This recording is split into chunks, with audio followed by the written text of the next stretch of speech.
Clashers? Oh my goodness, hold on. Drop me, drop me, drop me, drop me, so I'm not ear rape. Keep going. Keep going, keep going, keep going. A little bit more so I can yell. Put me way down. Put me way down. Yeah, no. We're still too loud. Check it on, yeah.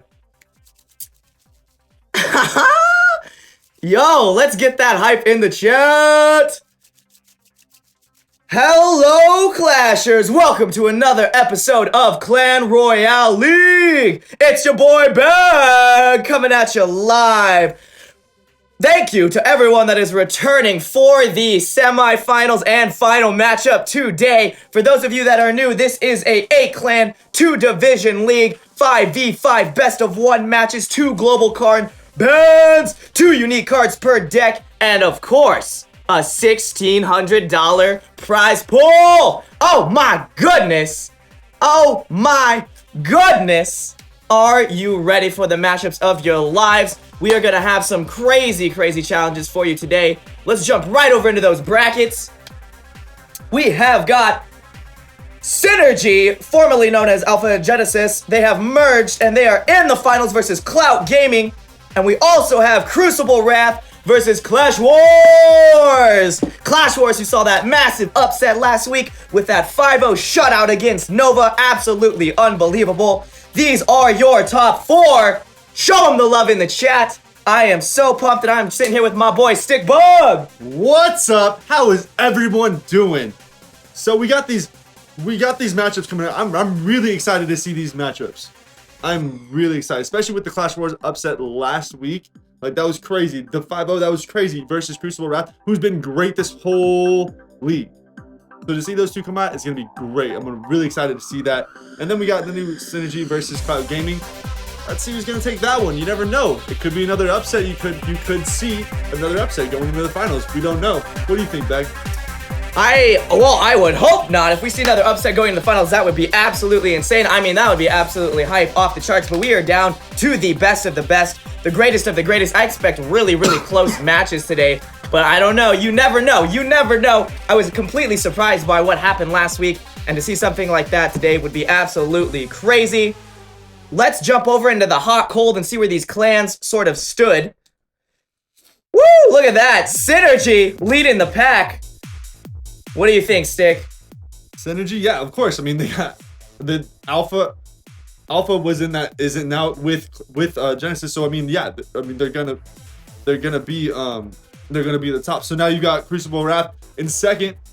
They've also been playing great, and then we got Clout behind them, and then we have Clash Wars behind that. But honestly, this hot cold, it's great. It's great to figure out who's on fire, who's really good, but never know when it comes down to the match. It comes down to the match. Exactly. That is for sure. When it comes down to the match, I don't think you could have said it better. When it comes down to the match, it comes down to the match, and that is what is going to be happening today. I am excited to see how both teams will perform. I know that Clash Wars is looking to make another huge upset today, but they are going up against Crucible Wrath, who I've said time and time again has some of the craziest decks, the craziest lineups, and I don't even know what we expect to see there. And they're both off-meta players, too. Both clans are off-meta. They don't like to play what's staple, what goes on. They're running Expo decks, they're running Mortar decks, they're running completely different things that you would expect to run. Even before the whole bowler, giant poison stuff was super popular, they were running a bowler version. Do you know what I mean? Yeah, bowler, Expo, bowler, freaking Goblin Barrel. We've seen all sorts of crazy stuff. Yeah, so I mean, you could expect anything from this. Like, honestly, between those two things, it's really hard to see what, between that match right there, you don't know what to ban. And you know, but okay, so let's maybe give our viewers a little insight on what could be banned. Let's jump right over into the most picked cards. Look at this. These are some of the most picked cards going into the finals. Ice Spirit. You know what? I love Ice Spirit making that come up. Ice Spirit is such a great counter card. It's so useful in all the Hog Cycle decks, even in decks that aren't Hog Cycle, because it hits those air troops, it does decent damage, and that stun is unbelievable. The pump coming in for the rares, I don't think anyone is surprised by that, and I don't think anyone would be surprised by pump bans. We talked about how we didn't see those last week. We might be able to see them this week. Who knows? Epic is the poison. I think that's hands down probably the card, the Yes, spell card yes. going in, and Minor, of course, Minor. Now that sort of the changes happened, less people were banning Minor, and so we actually got to see it played a lot. It's not like a be-all, end-all, win-all card anymore. It's more of a really utility, really good for shutting down pushes, shutting down pumps. And of course, we're going to see the Minor up in there. So we can expect some of these bans. We can expect some Minor bans, I would say. It would be awesome to see a pump ban. What do you think? I mean, honestly, it's kind of funny how, like, remember all the weeks prior to this, what was the comment that was the most used? It was the zap spell. But Yes. once the nerf happened on the zap, where it dropped it from a second to 0.5, you don't see it now. It's weird how that little bit of a difference makes it so now it's not being the most used comment. They're going with Ice Spirit because it's a 2-second freeze instead of a 1-second stun with damage, you know?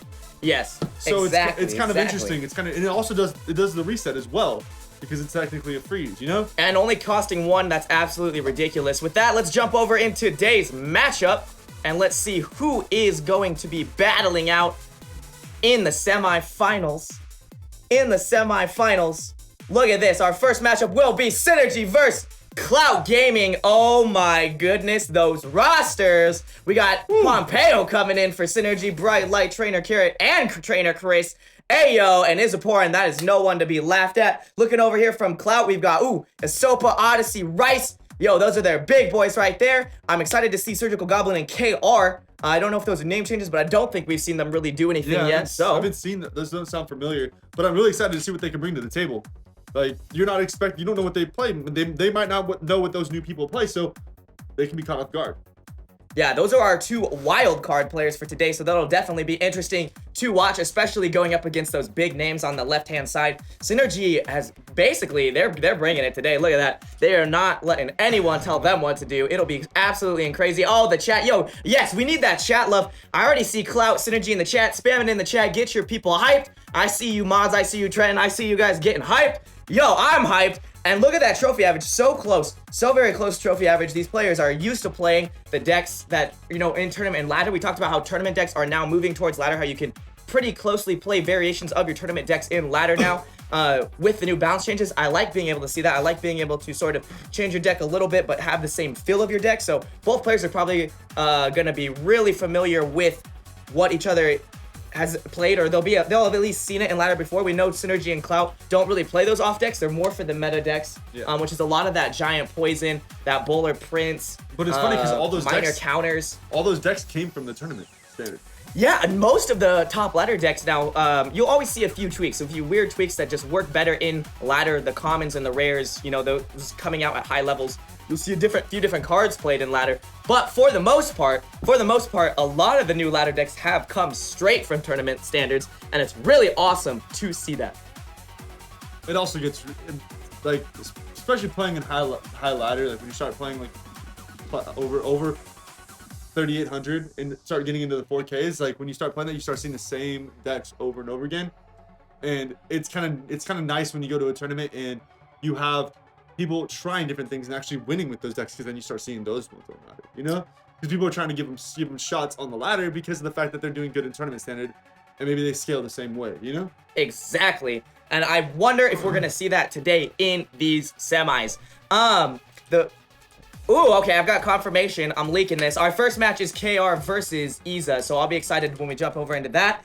And that's a great way to start, starting with a brand new person that we're not really sure of versus Iza, who has done lots of work in this tournament.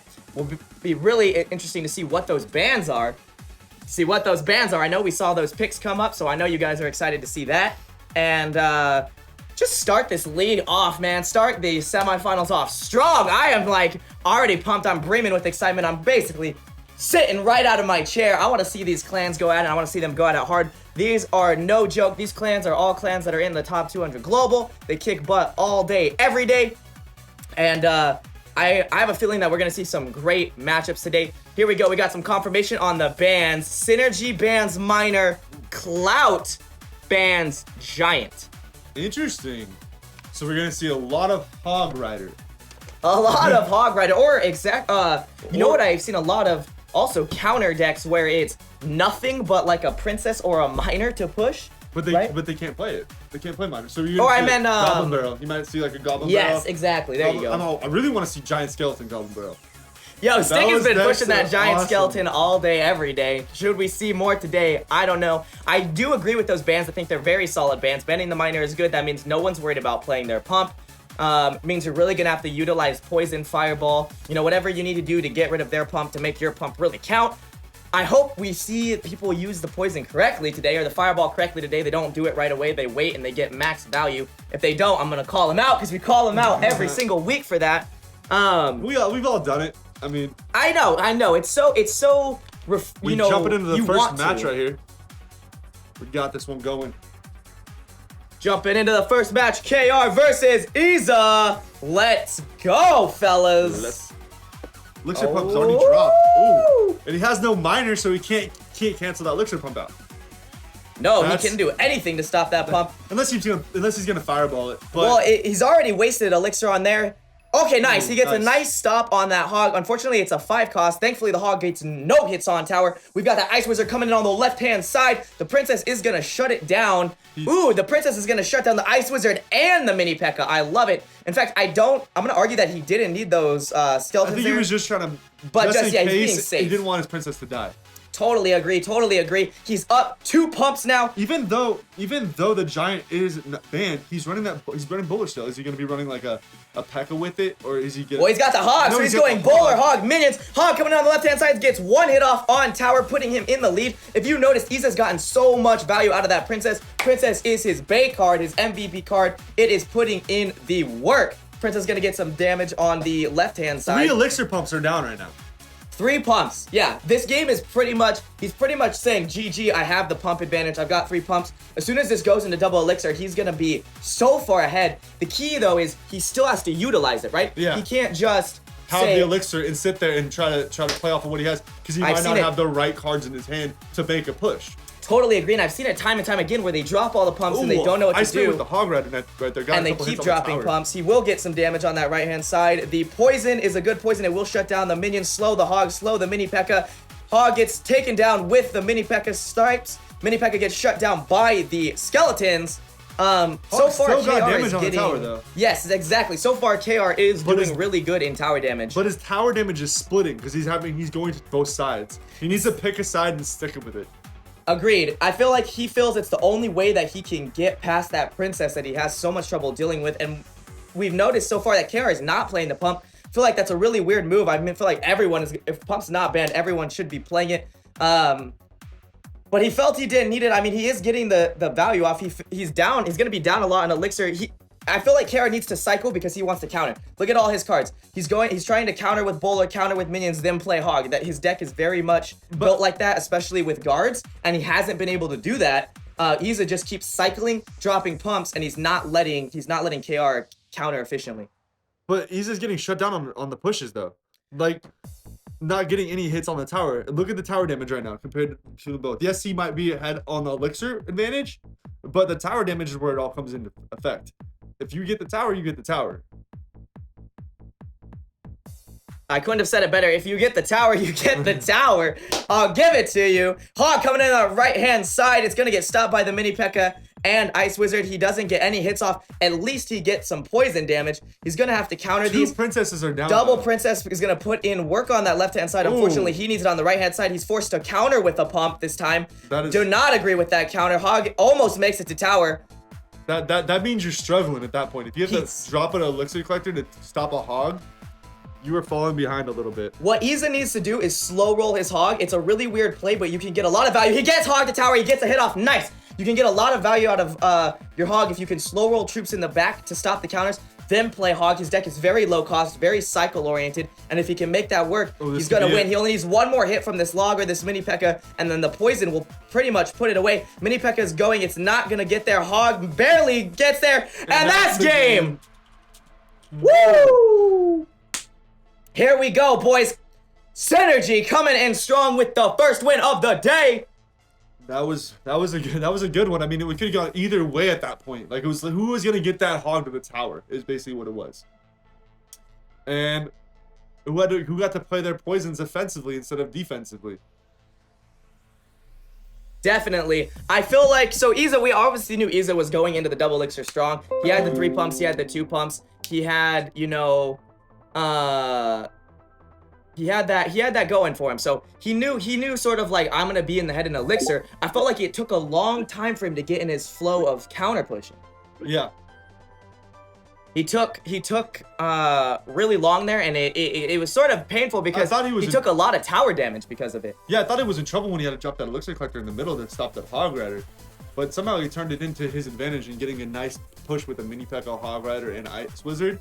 He got a nice push with that on the other side. So, I mean, he turned it on because he was just, I think at that point he was just so far ahead on elixir that he could afford to drop that elixir collector there, you know?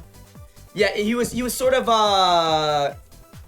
he was up so much that he was like, he wasn't worried. He just dropped the elixir collector and he said, all right, you know, this is what it is. You know, it's not because I think if he wasn't worried about wasting the extra elixir, yeah, because he was up so much. Totally, I could totally see that, and he didn't want to hit that. He didn't want to take that tower damage. So definitely makes sense for him to do that. I mean, his strategy worked out. His cycle deck worked really well, especially with that pump. Really low cost cycle with pump. You know what's funny is so that far deck ahead that he won was that match. That deck he was kind of running. It was a kind of a version of that the mini P.E.K.K.A. Minor deck. But Yeah, with Hog instead. And he made it work. He just cycled and then he made it work. Here we go. We got Pompeo versus Rice. Oh, Lava Hound. Nice. Man, Classic Pompeo dropping the Lava Hound in the back. Pretty much not, I mean, I wouldn't say like, it's really hard decision there. When you see the pump come out, do you drop it at the bridge? Do you drop it in the back? Like, you know that your opponent's going to start getting ahead. Your opponent's going to start moving forward, getting ahead of you. Oh my goodness, Rice has the Inferno, and the balloon comes out. Balloon minions, the zap to reset the Inferno. The balloon will take out the Inferno, but will it be too late? Frozen there by an Ice Spirit. Well played. Yo, Rice is countering so well. The counters were on point. And now he's up 2 pumps. This is just it doesn't look good at this moment. Yeah, there we go. That Inferno literally I don't know what else to say on that one. Stops Pompeo's whole plan. Both his things are really targeted against Inferno, and not only is he running Inferno, he's running Ice Spirit, which is really good against things like the balloon minions, and the minion horde, which is poison bait.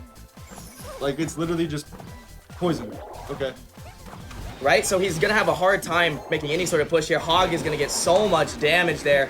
Wow, especially with that princess to back it up. And the princess Almost is a gonna keep tower. on going. What does he have to drop to take out this princess? A fireball. Pompeo's deck is so high cost, and he's got is that last card pump? What is it?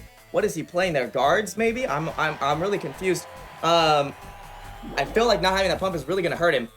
Yeah, I at this point I feel like he's kind of already so far behind. There's no way to move back. He needed to get there's his pump finally. He needed to get that first push a good push. Like, he needed to get ahead at that first push, get that tower down. That's what he needed.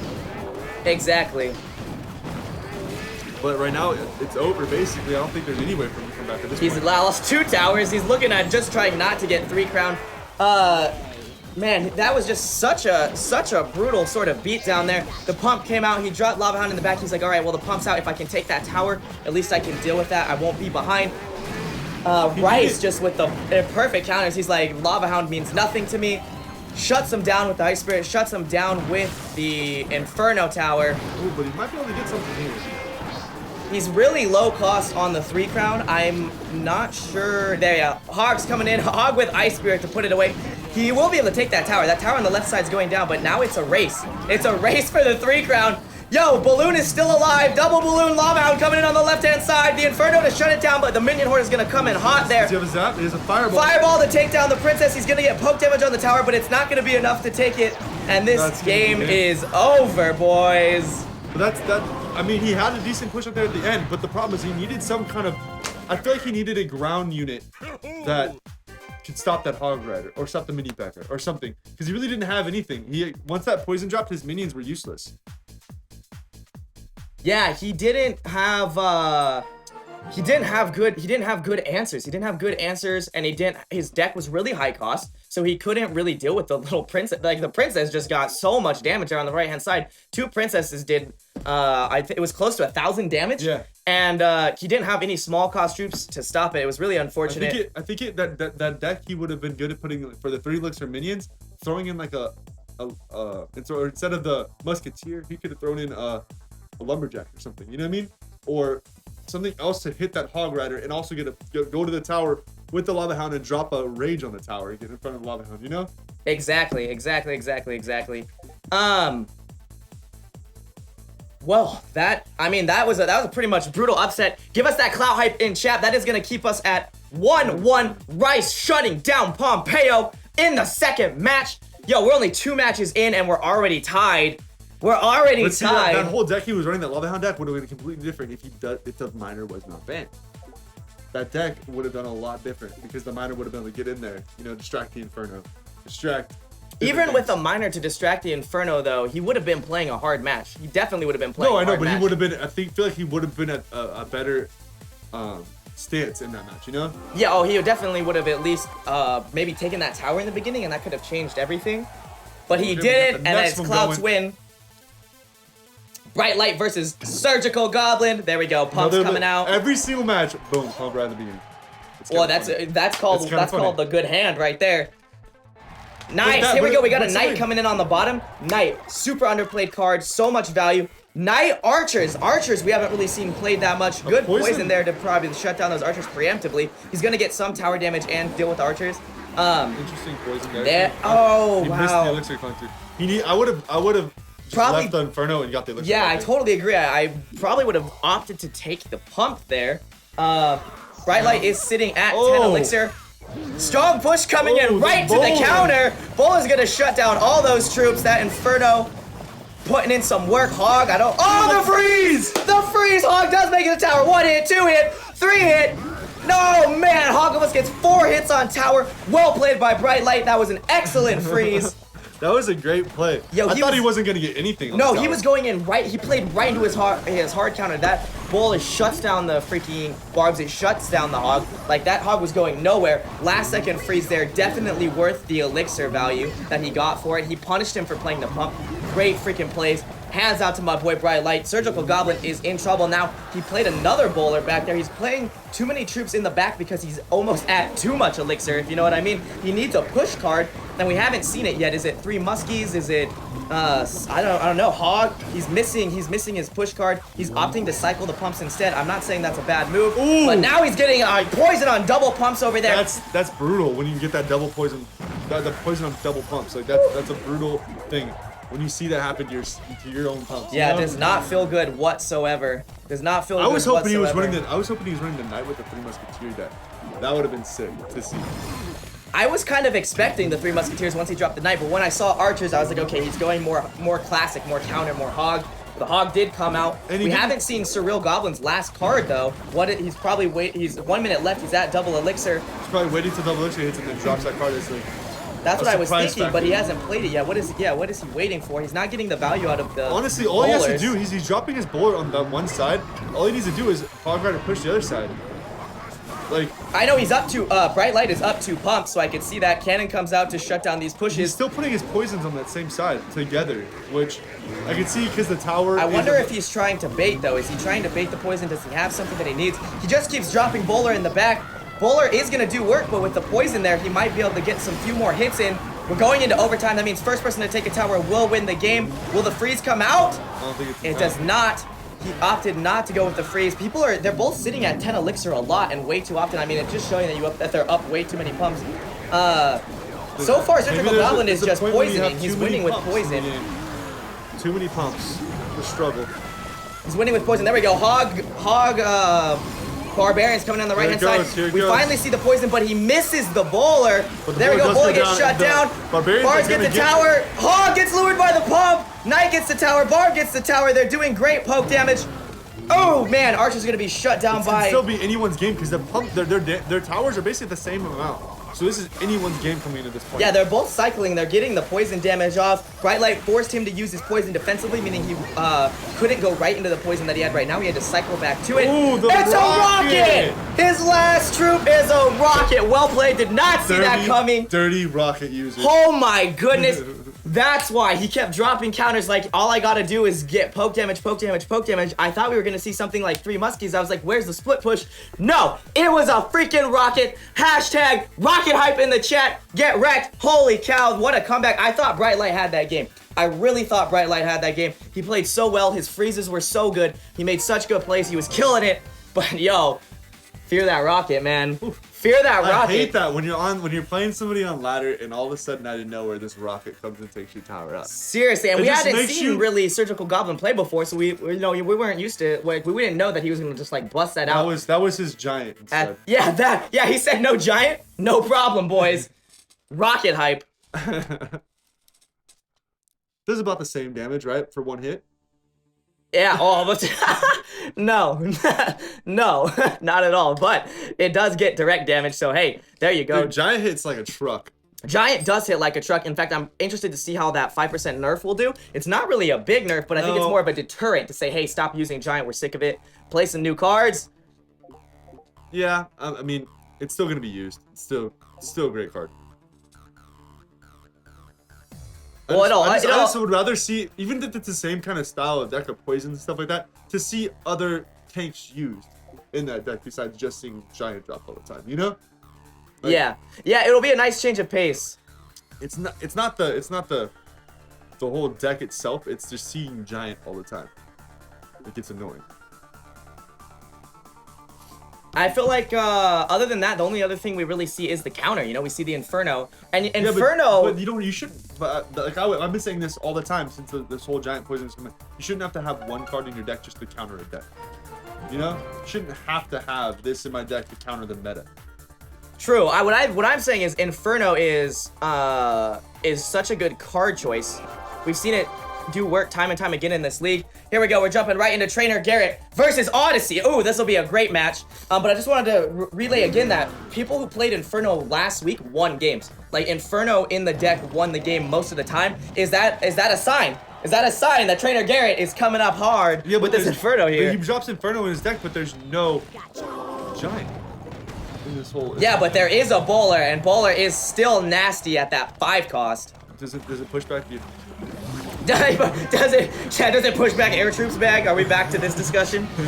Oh my goodness. Really great counters by both players. Both players playing the Inferno. Mortar. We see the Mortar come out. Mortar Lightning. The Lightning. What are they even playing? It's like they're playing next week's freaking meta before it even comes out. For that Lightning thing though. Yeah, the Lightning really stun is going to be absolutely ridiculous. You know what? Lightning, actually not a bad play. What if Odyssey had the 3 muskies? That would be so devastating to just walk into a match knowing that you'll never, ever be able to do anything because Lightning... Not necessarily, because you can drop your 3 muskies on top of other troops, and it will only take out like one of the 3 muskies or drop them in your tower next to your bowler. That's true. You can keep them alive, but it's just an easy 6 cost. I mean, they can wait wait for the Expo versus the Mortar. Expo, yeah, literally Expo versus Mortar here. Mortar is doing work because it's so cheap. It's cheaper. It's at that 2 cost. I've argued time and time again that Expo right now, I feel like Expo is the stronger card, just all around. The problem is it still costs 6, right? It's still really expensive. Really good to shut down that. He's really just stopping everything. Yeah, Expo is 6. I feel like if it was a little less damage and dropped down to 5, I think it would be used a lot more. Oh my goodness, I guarantee it. There's no really way to make it a good defensive card, unfortunately. If they lowered its range to, like, I don't know, I feel like they could do a little bit of tweaks to it. Yeah, very sort of you shouldn't be able to drop them in the middle of the river and hit both towers, or hit one of the towers in the middle of the river, on either one of their cards. Trainer Garrett sitting at 10 elixir there a little bit. Oh, double Inferno hitting each other. We see the combos come out. Both players used to playing the decks. The Expo is gonna come out ahead. Log to take down that Princess. Log has been a really good shutdown. Trainer Garrett has been slightly ahead of Elixir the whole game just because shutting down the Princess for Log. And really, really well played there. We have the double Log. There is the last card. Odyssey playing that Log too. Here comes it. Odyssey, I feel like both players are just counter. no one can really get any tower damage. It's going into overtime, and they have basically max damage. Sort of a weird lightning there. He missed the mortar, and now he's not gonna get the damage on the mortar. Mortar's gonna get damage on tower. That's 1 hit, 2 hits. Mortar might even get 3 or 4. Here we go, Inferno coming out to shut down that mortar, but mortar's gonna get one last hit off. And that brings it down a significant amount. Oh baby, that double log in the deck. Now he doesn't have the bowler to counter this. Can you imagine that? Was this planned, siege versus siege? Were they communicating? They're like, okay, today is the day we siege for life. Those fire spirits, wow, shut it all down. Expo on that tower getting mad damage. See how much damage the Expo just does? Like, the Expo had way less health than the mortar did. And still came out ahead in damage. This is what I'm talking about, Expo being so powerful. I'm almost surprised if we won't see Expo Rage next season with the Rage being dropped to 2. It's more of a viable combo now. That was a great Inferno counter to the Expo right there. And the Princess coming in. There we go. Nice. He hits the Princess and the guards. Wait. Trainer Garrett waited just a second, and unfortunately Odyssey played those guards right into the log. Gets smashed. Now, the bowler is his only problem with playing the Expo deck is the bowler counter. And the same thing with the mortar. The only problem is that mini P.E.K.K.A. That mini P.E.K.K.A. and the Infernos. Like, those are the 2 hard counters they have for each deck, you know? So they're trying to play around those, both of them are. Yeah, I can see that, and they're really rather struggling. Trainer Garrett, can he get that on tower? He gets the Expo on tower. It's got a lot of health. Odyssey is in trouble. Bowler to shut that down is missing the Expo. Expo takes that tower to 160, and there is the lightning. Shutting it down. That's 2 games we've seen, 1 by direct damage, 1 by the rocket, 1 by the lightning. Those cards making a definite comeback in tournament play, putting games away, just sitting back, playing counters, playing chill, and then putting games away with the direct damage. Trainer Garrett had that game as soon as that tower hit 350. Dang, I mean, they're both, it's just like, who got the upper hand in that situation, which is kind of interesting that the Expo ended up getting the upper hand considering the Expo's a 6 elixir drop. Exactly, and you know what that means? You know what that means, boys? We are 2-2 going down to the final matchup of Clout versus Synergy. I'm really excited to see this match. Like, I want to see who's gonna take the victory and move on. Yo, I know that lightning log, chat. That lightning log. I'm so excited. We talked about how it was going to be close matches. Here it is, close matches. Synergy versus Clout coming down to the final matchup He was trying to do the, instead of the X-Bowler, he was trying to do the mortar with the bowler. And you know what? He almost made it work, but that lightning, man, that lightning was, that was, I want to say that clutch card, that come in clutch at the very end. Can't believe it did that. Can't believe it worked. It'll be the last match going on right now. Here we go. Woo! Okay, gonna jump right over into that.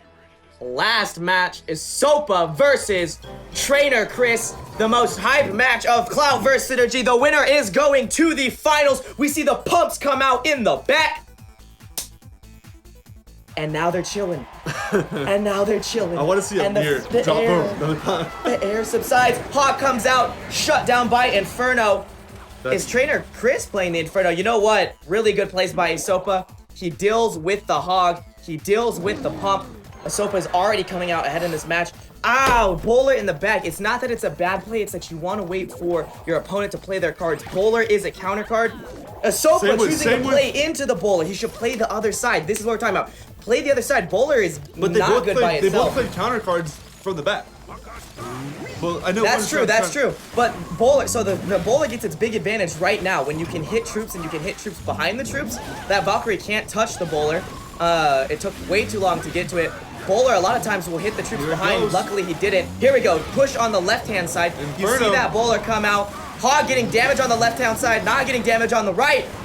He's not doing anything to shut down the Hog. 4 hits. Hog on the left-hand side. That's 1,000 tower damage. I haven't seen him play a spell to reset that Inferno at all. Like, no, I feel like Trainer Chris is in trouble. If he can't stop that Inferno, from killing his Hog Rider, there's nothing he can do at this point. Like, he has got to play it to where he's got to bait the Inferno with the Bowler, or bait the Inferno with the Mini P.E.K.K.A, and then hopefully get his Hog Rider in there when the Inferno's on cycle, you know? Yeah, and so far it doesn't look like he has an answer to the Inferno. Nothing in his deck really deals with it. He has to play some weird answer like the Here Ice. comes the Valkyrie Hog Rider push. But there we go, strong Pretty Bowler low. shut down there. But the Hog Rider's going to get on the tower here, get a 2 hits, 3 hits, 4 hits, 5? Oh my Oh goodness. man, 4 hits, 1 more hit would have been tower.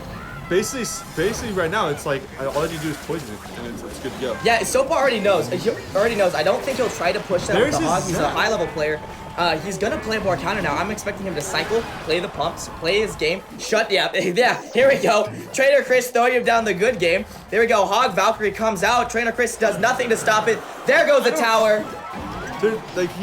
Trainer Chris now just played his Zap at the very end on that last push, but he could have played it earlier to reset that Inferno, like 2 pushes, like the last 2 pushes. I feel he didn't have it in his hand. I'm gonna say that he didn't have it in his hand. He made a preemptive push. He probably felt bad about the Inferno. Tried to not the first one. With the second one. Okay, the second one. He could have done it for the second one, but he didn't. He just let the Hog Rider, the Inferno kill his Hog Rider. When he had the Bull there, the minion, the Hog Rider, and I think he had his Ice Wizard. Yeah, he arguably had a really strong push if he would have sort of given it a chance to make it to tower.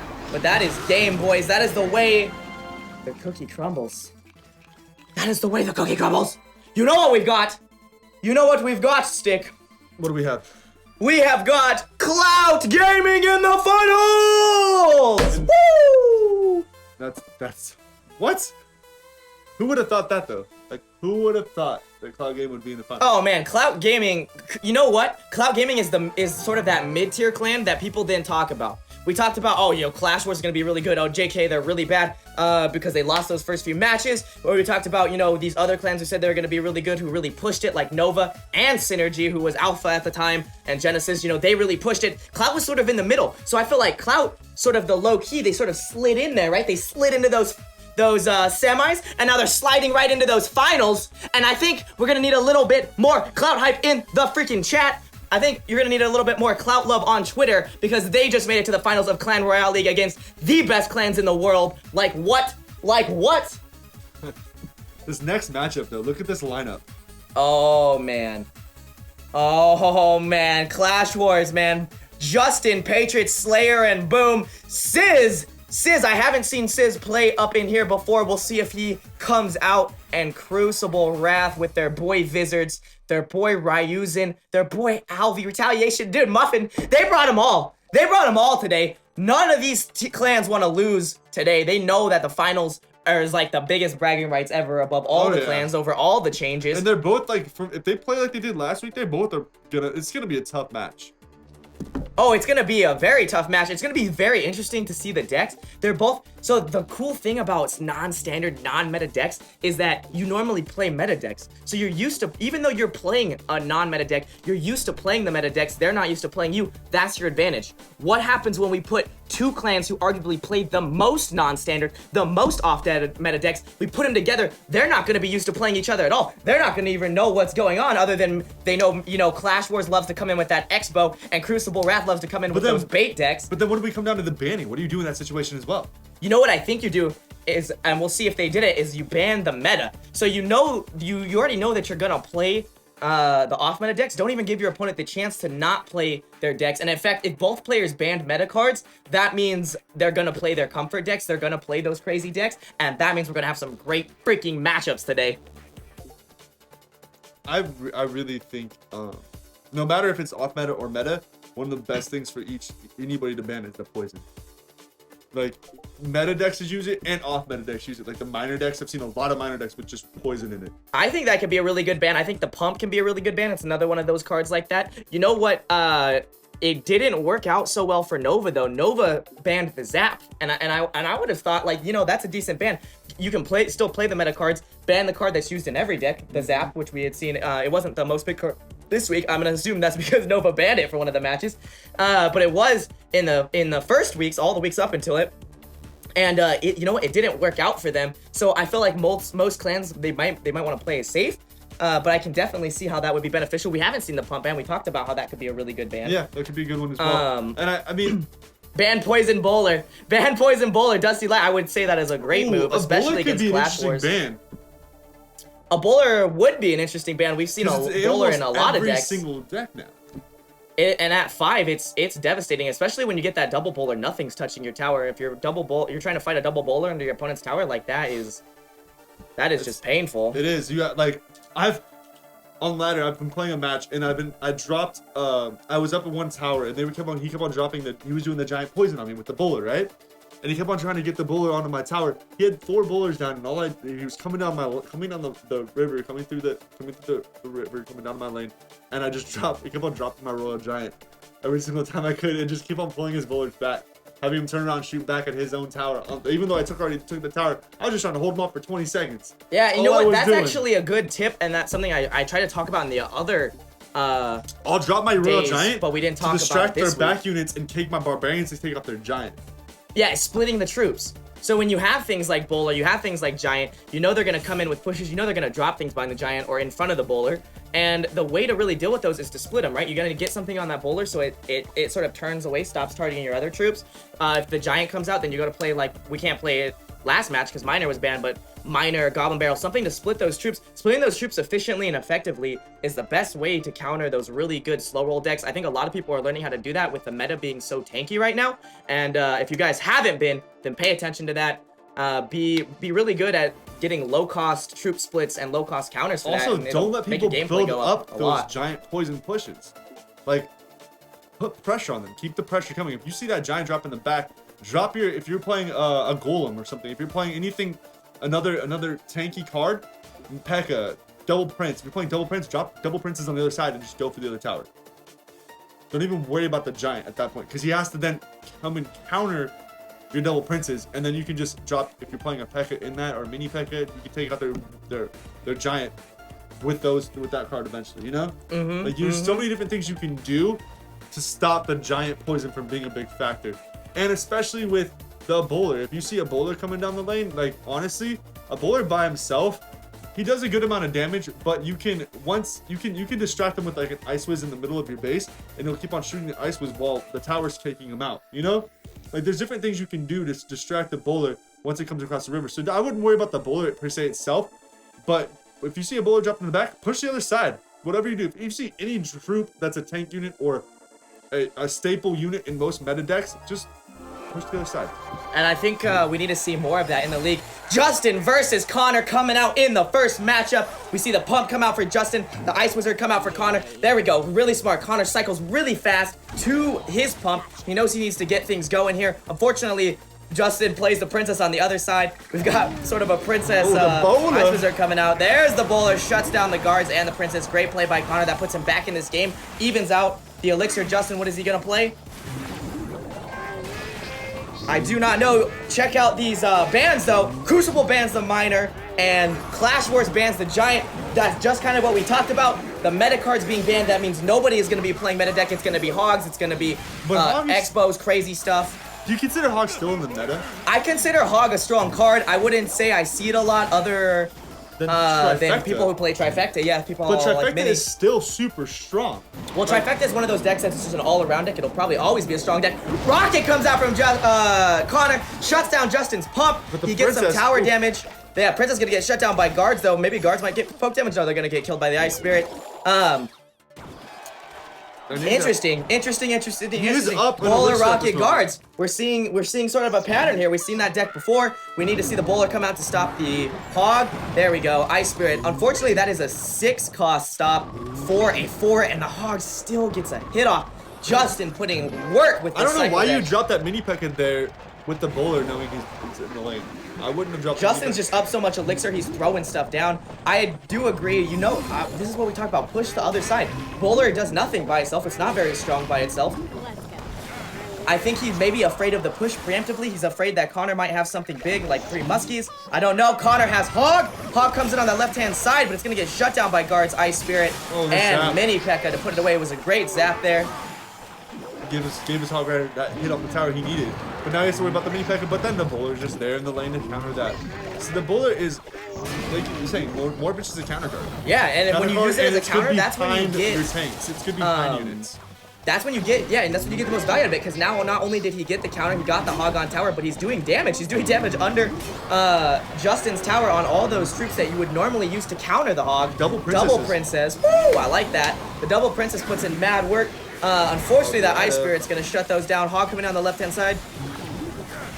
Mini P.E.K.K.A. stops it from getting any hits off. Bowler at least gets some tower damage there. Oh, nice! Double tower damage from that bowler. We know Connor has the rocket, so Connor just has to get that tower within rocket range. Elixir and pump Justin's in the middle. trouble. Remember, we saw that before already too. Remember? Yeah, when he's already up Elixir, Yeah. he already knows he can win. All he needs is some poke damage. Justin only has Bowler the in poison the as poison direct damage. goes so slow. Bowler in the poison is the slowest. He does not get hog to tower. He gives him the GG. He gives him the GG. I don't think there's anything. Poison zap for game. He doesn't have the time to make a rocket push. He needed that hog to get to tower, and unfortunately, it didn't make it to tower. I don't think poison zap is going to be enough, though. Here we go. Hog breaking in another chance. Does Hog get to tower? It does. Poison coming down. Rocket coming down. Where is it? No! Oh, the my poison! goodness! Woo! I don't even know. Wow! Oh! The game was so Wow. close. Justin takes it by a split second.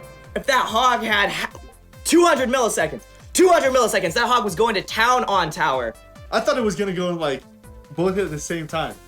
Like that would have been. Yeah, I was almost. So it was almost going. Can you imagine that going into overtime for a same time hit? That was absolutely crazy. That was an intense match. Just to start it off. First matchup, and we're already on the hype train, boys. Well played, Justin. Clash Wars taking the first victory. Crucible Wrath, boys, is gonna have to play up on that come up. Oh my goodness. Oh my goodness, that was crazy. Oh. That just gives you hype. I know, I'm already like freaking throwing myself off my chair. What a matchup. All the matches today have been crazy, and we're gonna be out to see a bunch of crazy more. Oh man, I wonder what the next thing does, or what the next sort of two players will be. I don't know. I mean, any match here is gonna be great. Like any matchup between any of these players is just gonna be crazy good. I mean, I'm really excited to see what kind of decks they're all gonna be running. Like like we said, I want to see those random decks you never see people play. I want to see a deck I've like basically never seen. In the semifinals, you know, that's extremely risky to see that kind of stuff in the semis, but these are the clans to do it. These are the clans to do it. Clash Wars, and Crucible Wrath are the people to play it. Wizards played Pump right away. He wasted no time. Yeah, but he's sitting there on max elixir. Yeah, Sizz. What is Sizz doing? Did they join the wrong thing? Sizz is not playing. Maybe he got disconnected. We might have to do a reboot. Hog coming down that left-hand side. No counters. No counters. No nothing. We have nothing being happened there. Wizards gives him the tears. He gives him the tears.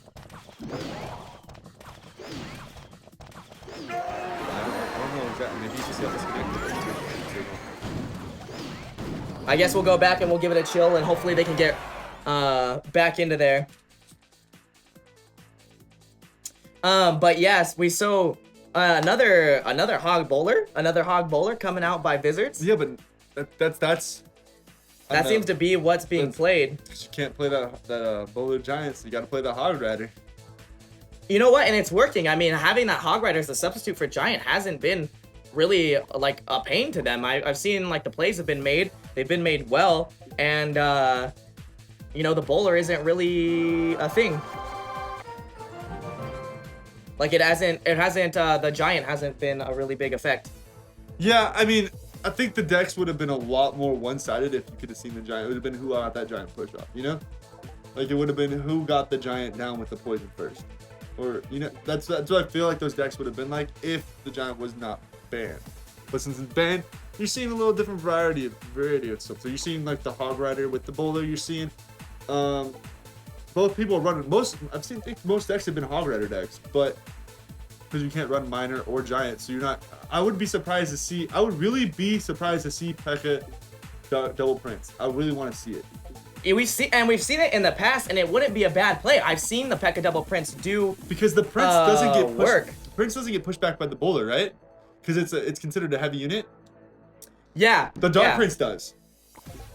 It does. But the regular prince doesn't. No.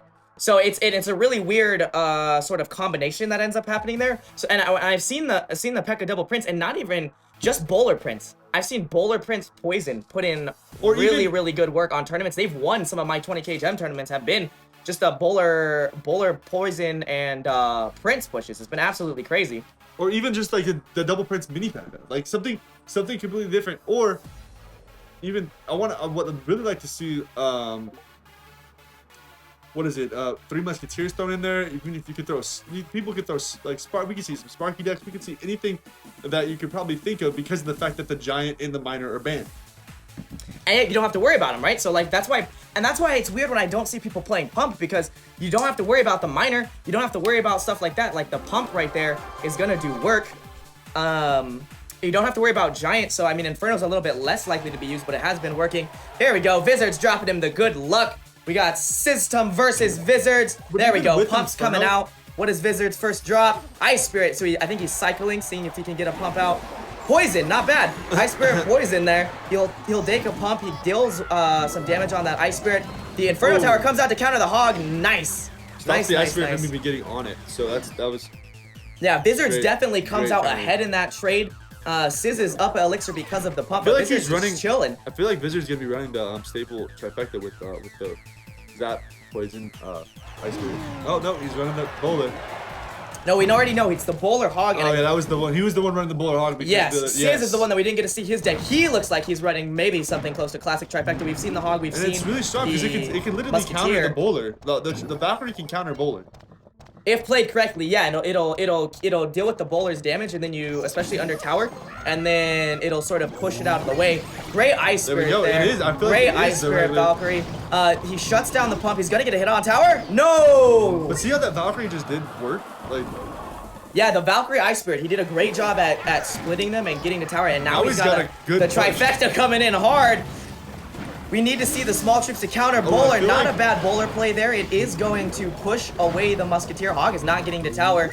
And for 5, or for 10, actually, he had to play the Elixir Collector. But that's going to keep them even. Yeah, but it stops his bowler being able to put on offense as well. Well, I wouldn't, at this point in time, I'm sure pumps. Everyone's prioritizing pumps. Yeah, we see the 2 pumps come out. Like, that push, even though he did stop it, he can't use that bowler now for offensive play, you know? Yeah, but at a minute and 30, you're trying to pump up. Coming into this double overtime, they're going to want the double pumps. There we go, really good. Now he's going to, I feel like he's going to go for that hog with the poison, going in hot with the... the other side. Nice. Sort of threw it off, got value out of that. Hog gets the tower. 1, 2, zap to shut it down. 3. Oh my goodness, 4, and he gives him the well-played Sizz. Really great there. I wasn't even expecting it. You know you kill it when you get the casters who don't even have and the he gets his musketeer outside of the poison right there. That was and the bowler, yeah, even pushes it outside. But it's still my hog. A slow roll hog from the back. This could be interesting. That bowler shuts down the Ice Spirit before it even has a chance. Poison there to slow down the hog. Level 1 Skellies. I don't know what the Skellies come in for, but a double hog is that? Okay, he's going for a double hog push. Valkyrie Ice Spirit, though, is really going to shut that down. Hog gets the tower. It does, and it gets a hit off. Ooh. Bowler dropped again. He needs to just play on the opposite side the bowler's on. Yeah, you know what? Wizards is doing such a good job at taking advantage, though, of his pumps and his counters. Unfortunately, he went super aggro, so he didn't pump back up, so he's down. He's down a little bit in Elixir. I don't know how that'll really affect him coming into this. The pump comes out. Hog comes out. Hog gets pulled right away by that cannon. And it's probably not going to get the tower. Nope, Musketeer there. Definitely not going to get the tower here, but we got the Hog Rider coming with the Ice Spirit Musketeer, but the Musketeer is going to get hit by this bowler. And yeah, he stops the Ice Spirit, though. Oh, the Hog Rider is going to get a hit off? No, Hog Rider gets shut down at the very last second. Unfortunately, Wizards didn't prioritize his pumps, and now he's down. He's down a lot of Elixir. It's not looking good for him. He plays pump in the middle to distract the oncoming Hog onslaught, but it's going to get pushed. Can he push it back? Can he push it back into the pump? I don't think so. He has to drop the... Oh! Inferno comes down. That's unfortunate. Inferno right into all that damage. He does stop the hog. He didn't get the poison on top of the tower, though. Yeah, that was a really lucky for Wizards that the poison didn't come in. Slow rolling the hog. That means he's probably going for a double hog push. He's already getting damage on the tower and the... freezes the Hog Rider. Hog Rider is on the other side, dropped across the river.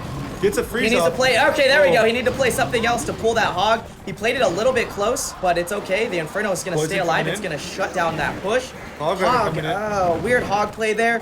Both people cycling. No, shut down last Almost second by got the it. Almost got it. by that cannon, man. Super close there. If he could have got that hog in on one hit there, it could have been devastating. Hog Rider coming in. Really strong trifecta push here by Oh, this by is it. This is Sizz. it. Hogs making it to tower, and that is game well Man, played. once you see that Sizz. coming in, once you see that and you can't do nothing to defend it, that's tower. I know, once you can't pull it anymore. It was literally sort of a difference of like 1 or 2 elixir there that gave Sizz the ability to get his cycle going and just put in a little bit more damage. A little bit more damage.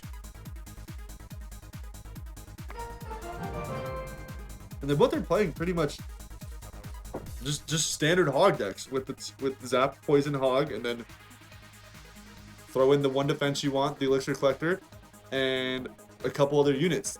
You know what I mean? Like that's basically the staple hog deck. Yeah, exactly. Unless it's a hog cycle. If it's a hog cycle, it's completely different. You're just gonna drop in like completely like 1-2 Elixir class units the whole time, just trying to cycle for your hog rider over and over again. But these are more of a hog push decks, you know? And they're not, yeah, well, we can say they're not classic hog cycle. It was definitely sort of a bowler hog push deck by No, that's what I'm saying. by Like Wizards. they have the cards for a normal hog push deck. Like I would say is like a normal hog like build up. Cycle deck is going to be way low cost. Way low lower cost. This is yes. the normal cards with the poison, the zap, the hog rider, the pump, the 1 defensive building, and then you fill the other slots with any cards you would like. You know? Exactly. That's exactly. that's the kind of like a hog push deck, and then the hog cycle deck is you run the zap in there. You probably run the ice spirit for sure. You run the skeletons. You run the goblins, minions. You run anything that can get you to your hog rider as quick as possible. Whereas sort of Sizz, who was playing the classic trifecta, where it's just a really solid deck that focuses on counters and then getting that really fast push in there.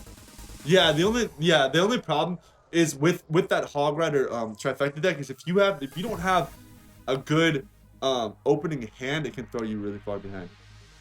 It's a very Because you don't sort of want all-in deck. I Yes, totally you know what don't mean. want to do It's a very push. all-in You'd deck. rather do a Counter. That deck. You want to do a counter before you do a Yep. push. You want to prioritize your pumps if you have them, your counters if you don't, and then really sort of slow. It's almost played like a giant deck, almost sort of a slow roll deck. And Sizz did a great job. I think where Sizz really came out ahead was switching the lanes. I think he got both of us there. We were Yeah. so focused on the right hand side. Everyone was focused there, and Sizz saw all that opportunity not only in game versus Wizards, who's under extreme pressure to perform and fighting that side, but to us as well, who really have it easy, where we can see sort of everything that's going on and be like, hey, it would be really good to do this or that or this right now. It's a lot easier for us to be able to see and make those plays when we're not actually under that pressure. I didn't even see that. I was so focused on the right side too. Sizz had me completely captivated, pushed that left-hand side, and he got half a tower. Jumping right into Muffin versus Patriots. Muffin versus Patriots. Clash Wars leading with a 2-0 lead. That means Muffin has to put it away if he wants his team to win. The pressure is on. Great job there. Ice Spirit. Counter 2 for 1. Already starting to get ahead. Both people sitting at 10 elixir though. Dropping Expo. Oh, yep. Pats with his Expo deck coming out strong. Rocket. Oh my goodness. Does he hit it? He does, and he shuts down some of the guards as well. Really great rocket there. Princess is gonna come in. But he's still ahead on elixir at this point. Woo! Shuts down the princess. Yes, he will be ahead to elixir, and I was assuming that Muffin might get some poke damage, but he didn't. But if He didn't get that poke Patriots damage. running the elixir collector, this could be bad. Having to place the rocket on the expo. No, I would. Well, Because then he's gonna keep on getting elixir the whole time. That's true. That's true. And then he can just Patriots, cycle for the expo quicker than he can get to the rocket. but because Patriots is playing Inferno, he's probably less likely. All his cards are very keep the expo alive. I would argue yes. The pump is going to be really, really valuable for Patriots. He needs. I don't know if he's playing it though. Is what I'm saying. His deck doesn't really look sort of like he's playing it. He cycled back to expo. I don't think he's playing it then. Princess, he will get some damage on tower. Not a lot though. 6 for 6 though. It's an even trade. So as long as Patriots get in tower damage, it's worth it. Ice Wizard coming in. Get a little poke damage. Little pokey poke. What does it do? Like 5 damage a second? Yeah, it does 5 damage a year. Hog coming in on the back side, left-hand side. It already took some hits from the... Freeze coming in hot on the Hog. Woo, yeah. Ice Spirit for a 2-second freeze with an Ice Spirit for a 1 elixir cost card. And then you got the 4 elixir cost for the 4-second freeze? Yeah, yeah, not fair at all. The Princess coming in again. He keeps playing Princess on the right-hand side and forcing the Log to come out on the right-hand side. I guess it's just forcing to split the damage. But Pats has done almost as much damage with the Log as he has with his X-Bow. Oh, Lightning. Lightning comes out. So okay, so he doesn't have the pump. He has the Lightning. With the Hog, with the Log Lightning spell. The Log Lightning. He literally could though. That's 100 plus like we're looking at 3. You're looking at 400 damage, direct damage, a little bit over 400 direct tower damage. So that's all he has to get to in order to put this game away. Oh. Nice Log there. Shuts down the Princess. Oh, but the Hog Rider gets pushed to the tower. And it's raged. No! Didn't even get a hit. The Ice Spirit came in clutch. Did not even get a hit. Now I used to worry about a mini P.E.K.K.A. Patriots is just on fire, boys. Here we go. The rocket comes back out, but Expo. Oh, and Expo unfortunately targets the Princess, so it's not gonna get any tower damage there. But the Log did hit the tower. Got a little bit of damage. Yeah, if you notice, Patriots keeps coming up He's just trying to cycle. in elixir advantage, but he it's just keeps on throwing not his enough. Fire Spirits, and they're just like, I'm just gonna try to get tower damage. That's it. Yeah, I feel like oh man, he plays his guards on the wrong side. Really strong push coming in. Ooh, by Muffin here. The rage there. The sort of Log to push it. The Log wasn't a bad play. It stopped the Hog Rider from taking on the Inferno quicker. Yeah, it just cost a lot of elixir there. We need to see the Expo get more damage. That's what Patriots needs. He needs this Expo to get a little bit more damage. And because the Hog came out, he can't deal with the Princess on the right-hand side. He's switching sides, he's pushing on because he knows that he's going to drop the Expo on that side. Yep, it's really smart. It's really smart of Muffin to start splitting these pushes. Muffin is playing expertly. But the problem is these guards are doing damage. Look at those guards on the other side. Oh my goodness, so much poke damage there. Bring the tower to 400. Yeah, that is going to be game in this overtime if Muffin can't get the tower. He's so focused on trying to stop that the Expo that he's not focusing on how much damage guards do by themselves if they're not answered. Exactly, and he can't get any pushes going. That is really hit the Bane. He can't get that Hog Tower. He does get Hog the Tower, but it only gets 1 hit off. And with the rocket there, he throws him the GG. Doesn't even get the mini P.E.K.K.A. Wow. Clash Wars. Clash Wars with the 3-0 hype. With the 3-0 hype undefeated. 2 weeks in a row. They 2 weeks with a shutout. You know what? And I didn't give enough props to this. The 5-0 was the only shutout that we've had. It was the first and only shutout until right now with the 3-0, because we're not going to play all 5 because we got the finals and the 3rd place to go on today. But that is absolutely insane. That is 2 weeks in a row that Clash Wars have won all their matches and against really great players. Crucible Wrath, man, came in strong. Unfortunately, the matches, they were really close. It was only this last match that Muffin had trouble getting the tower. All the other matches, they were so close, and it's crazy to see Clash Wars come out on top, especially because they had lost everything. Weren't they like last? They had lost everything up until they were last until these these finals brackets. Then brackets come in and they're just like, "What's up, guys?" Coming in clutch, they're undefeated right now as we're into the brackets. Like, yeah, exactly. It's absolutely insane. And it's the problem is you don't know what to ban with them. Like, okay, if they ban, like, it's not smart for them to go, okay, you guys are using Expo, we're gonna ban Expo. You know, it's not smart for them to do that, because then they're just gonna use another type of deck.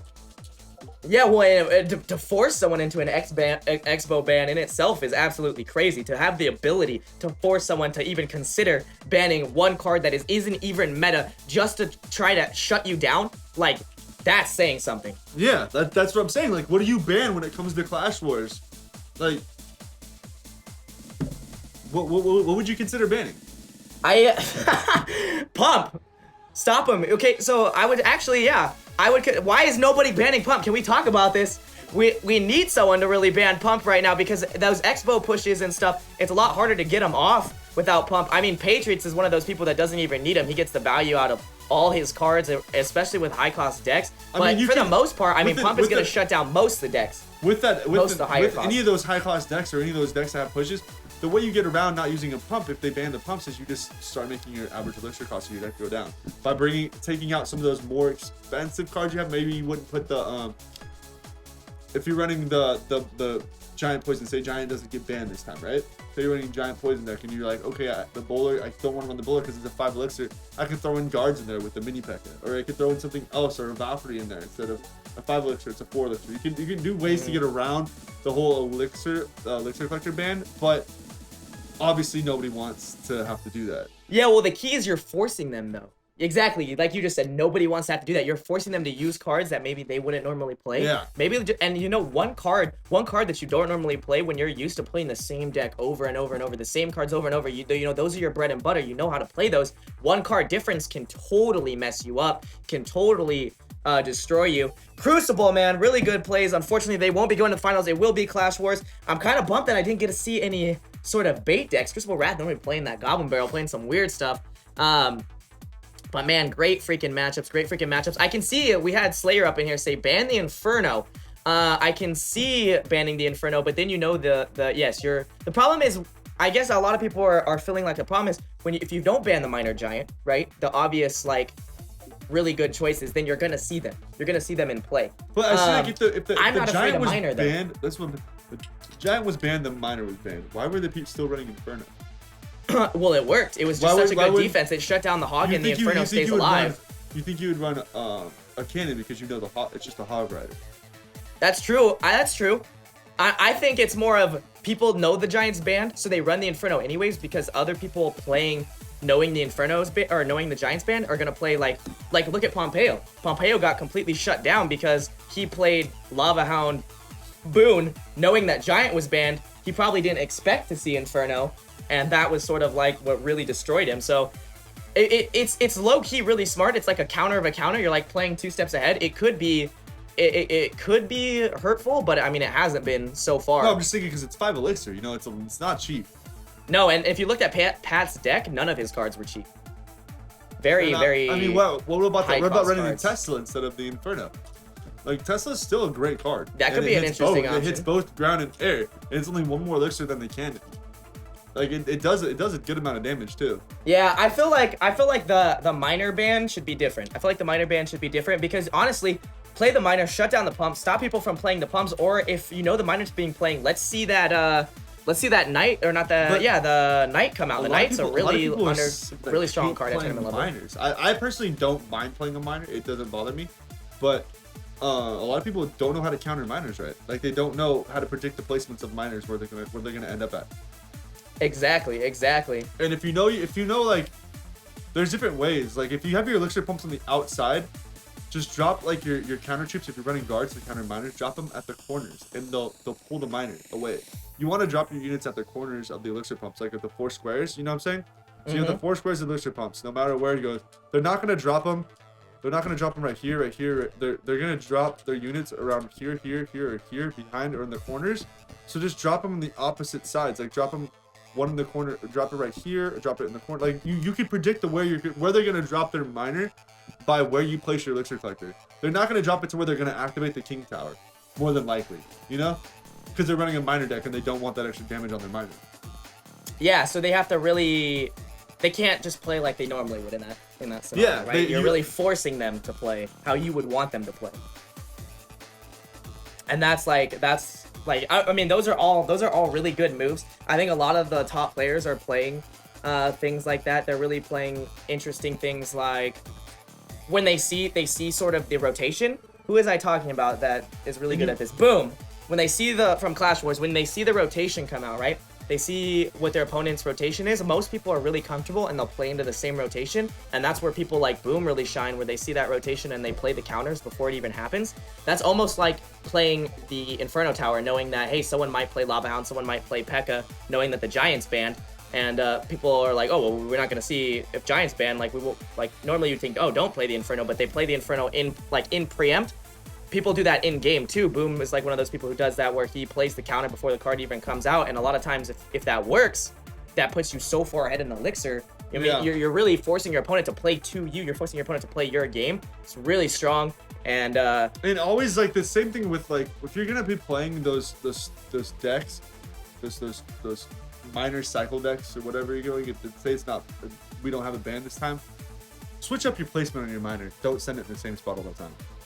That's a big thing a lot of people have mistakes with, and why they end up losing matches. This is for all people that are viewing too. Like, the people end up losing matches. They're like, why isn't mine working for me? Like, I see everybody do it all the time. It's not working for me. I don't get what I'm doing wrong. It's because you're probably placing it in the same exact spot over and over again, and people are just countering it. You want to mix up your placement of your miner. Same with the Goblin Barrel. If you're running the Goblin Barrel, you want to bait Goblin Barrel away. You want to throw it in different spots to drop goblins into certain spots. You know what I mean? Like, there's different things you want to do to ensure that you're not going to be countered. Exactly.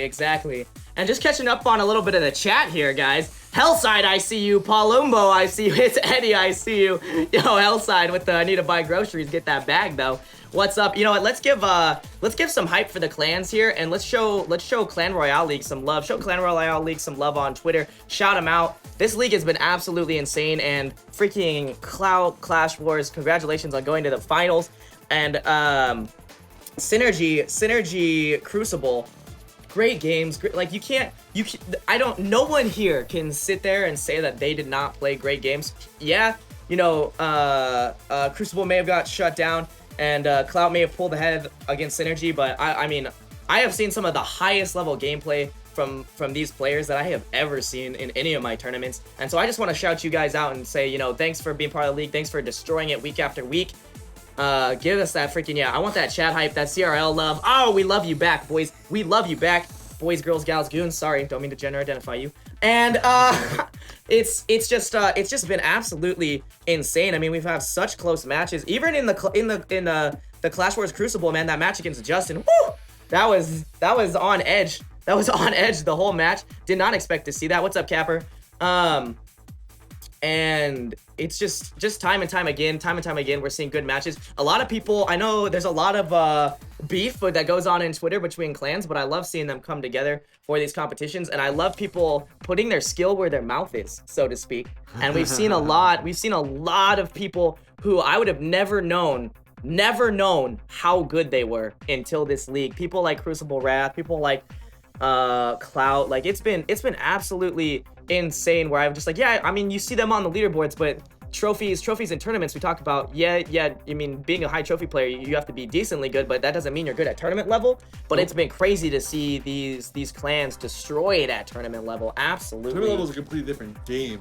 Yeah, it's a completely different game. You have these people that are super high on the ladder, that have really great cards, super high on the ladder, but then you have these tournament players that are like level 9s that are like at like 3K trophies because they're just playing the consistent deck they always play. They're just getting used to that same deck, no matter if the meta changes or whatnot. They're just playing that deck and understanding that complete deck all the way around.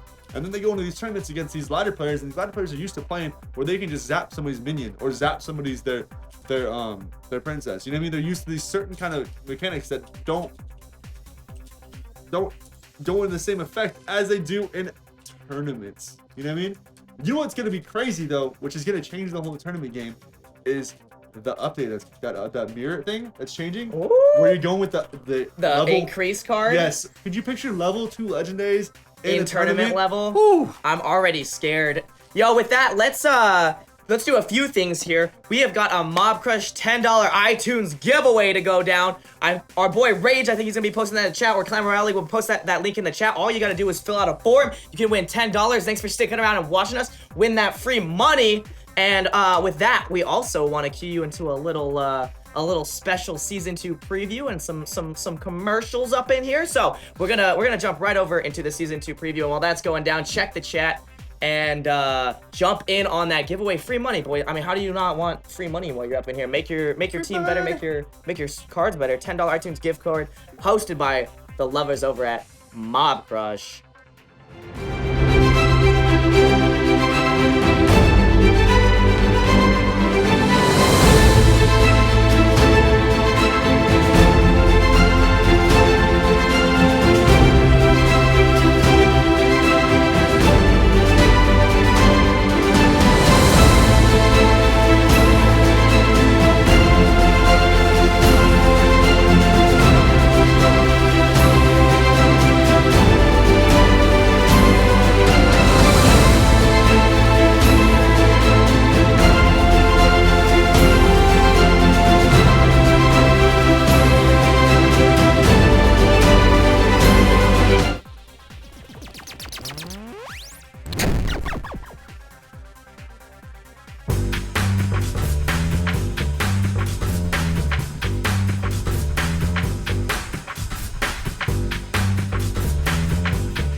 Yo, welcome back, Mob Crush!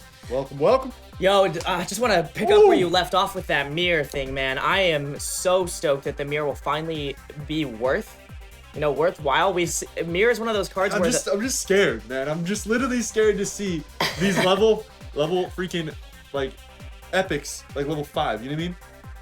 Yeah. Oh man, level 5 epics, level 2 legendaries.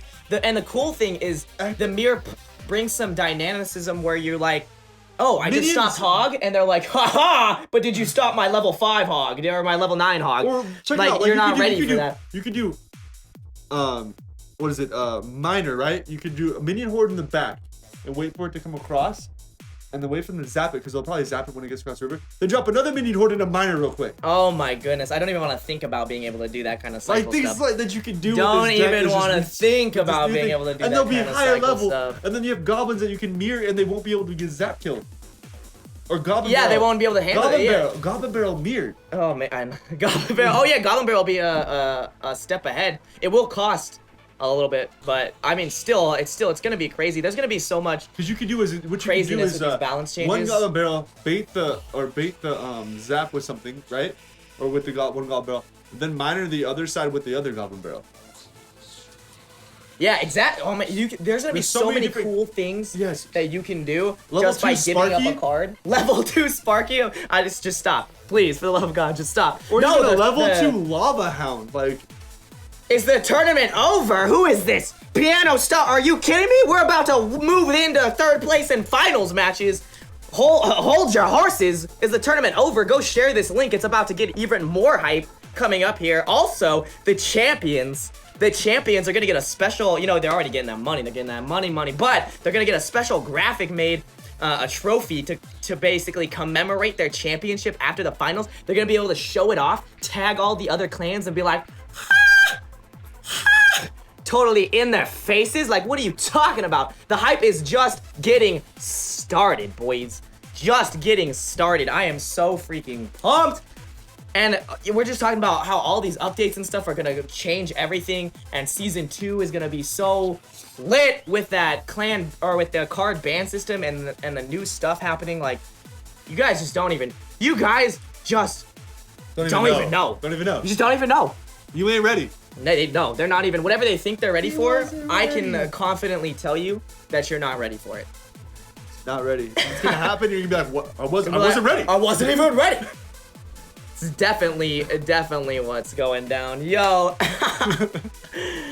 Not card ban system in the update. That is a special thing too. Royale League, they made it and put in all the time and effort to bring you guys this really that would be awesome sick though. Sneak peek of some card bans. Can you imagine a draft right in the actual game? Like in the game itself, we're gonna prove how cool it is. That would be so sick on ladder. They're probably gonna steal it from us. That'd be actually a sick thing to do on ladder. Oh my gosh. Can you? Where you could like queue into a match, right? Before you go into the match, you get to ban like cards. It's like or something like that, or like 3 cards Hearthstone Yeah. Brawl or whatever. Yeah. But on ladder, so people can't do like their stupid same meta decks all the time.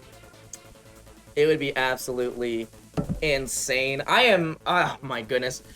I don't even know. I know. And you know what? We've got Synergy versus Crucible coming up. It's gonna be first that 3rd place match.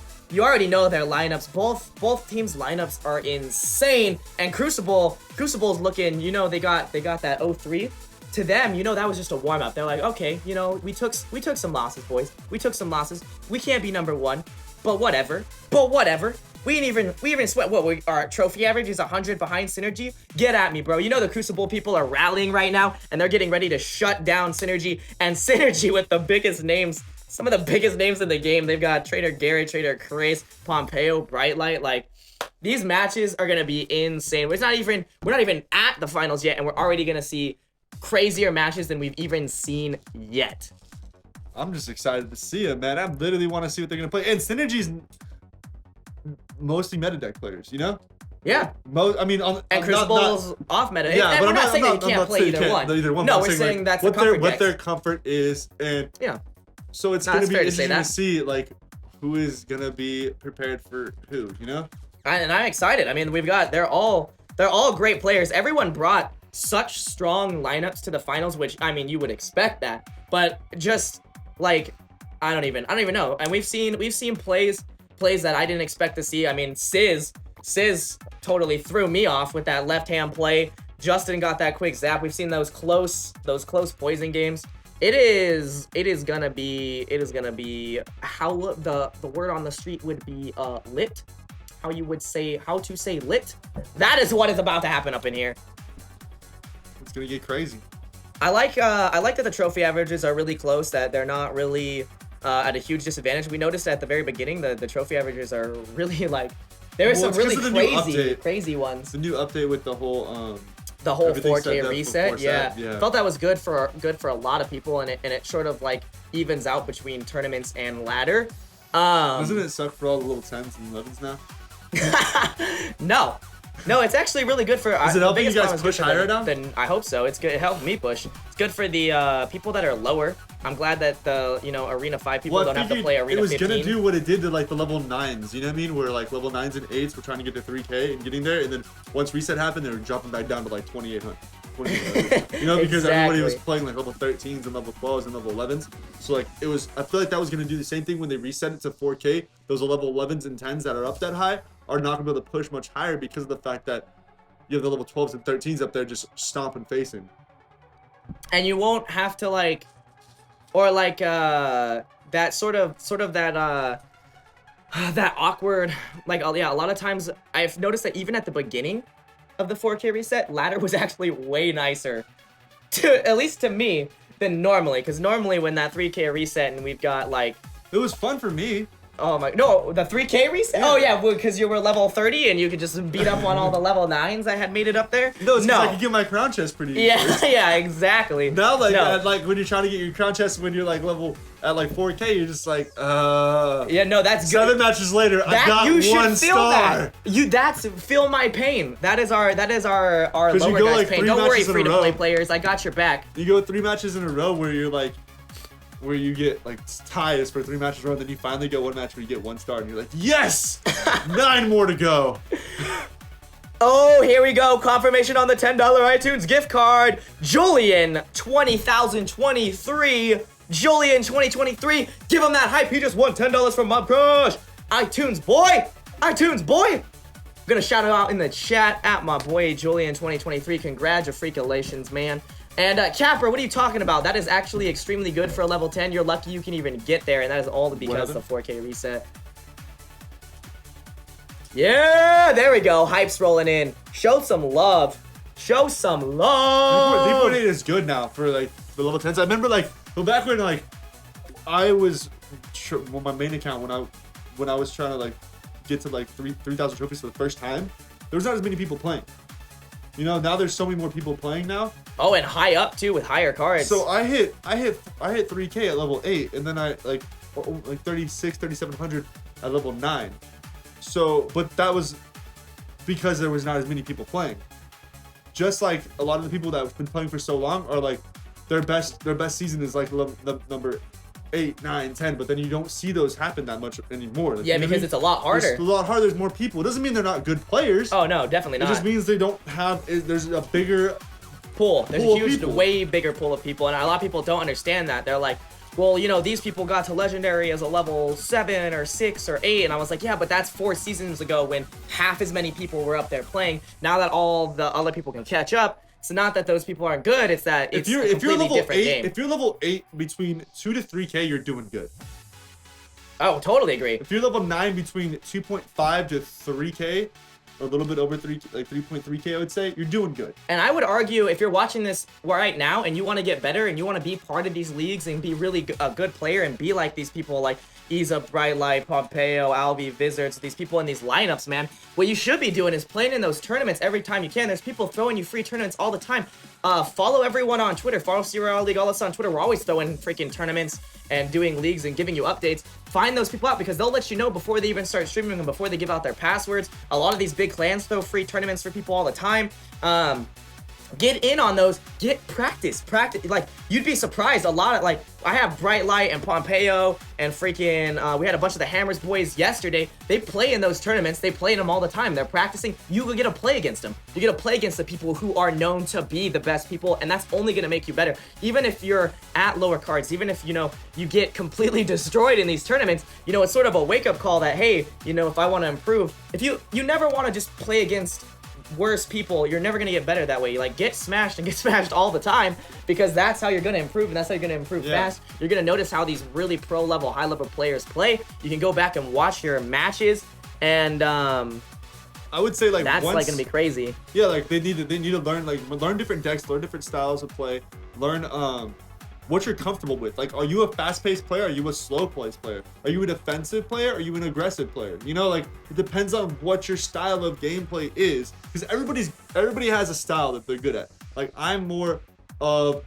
I like to defend and then turn it into a push, or I'll catch them off guard with a tank really quickly in their face. You know, like, I'm not a fast-paced player. I don't like the minor cycle decks.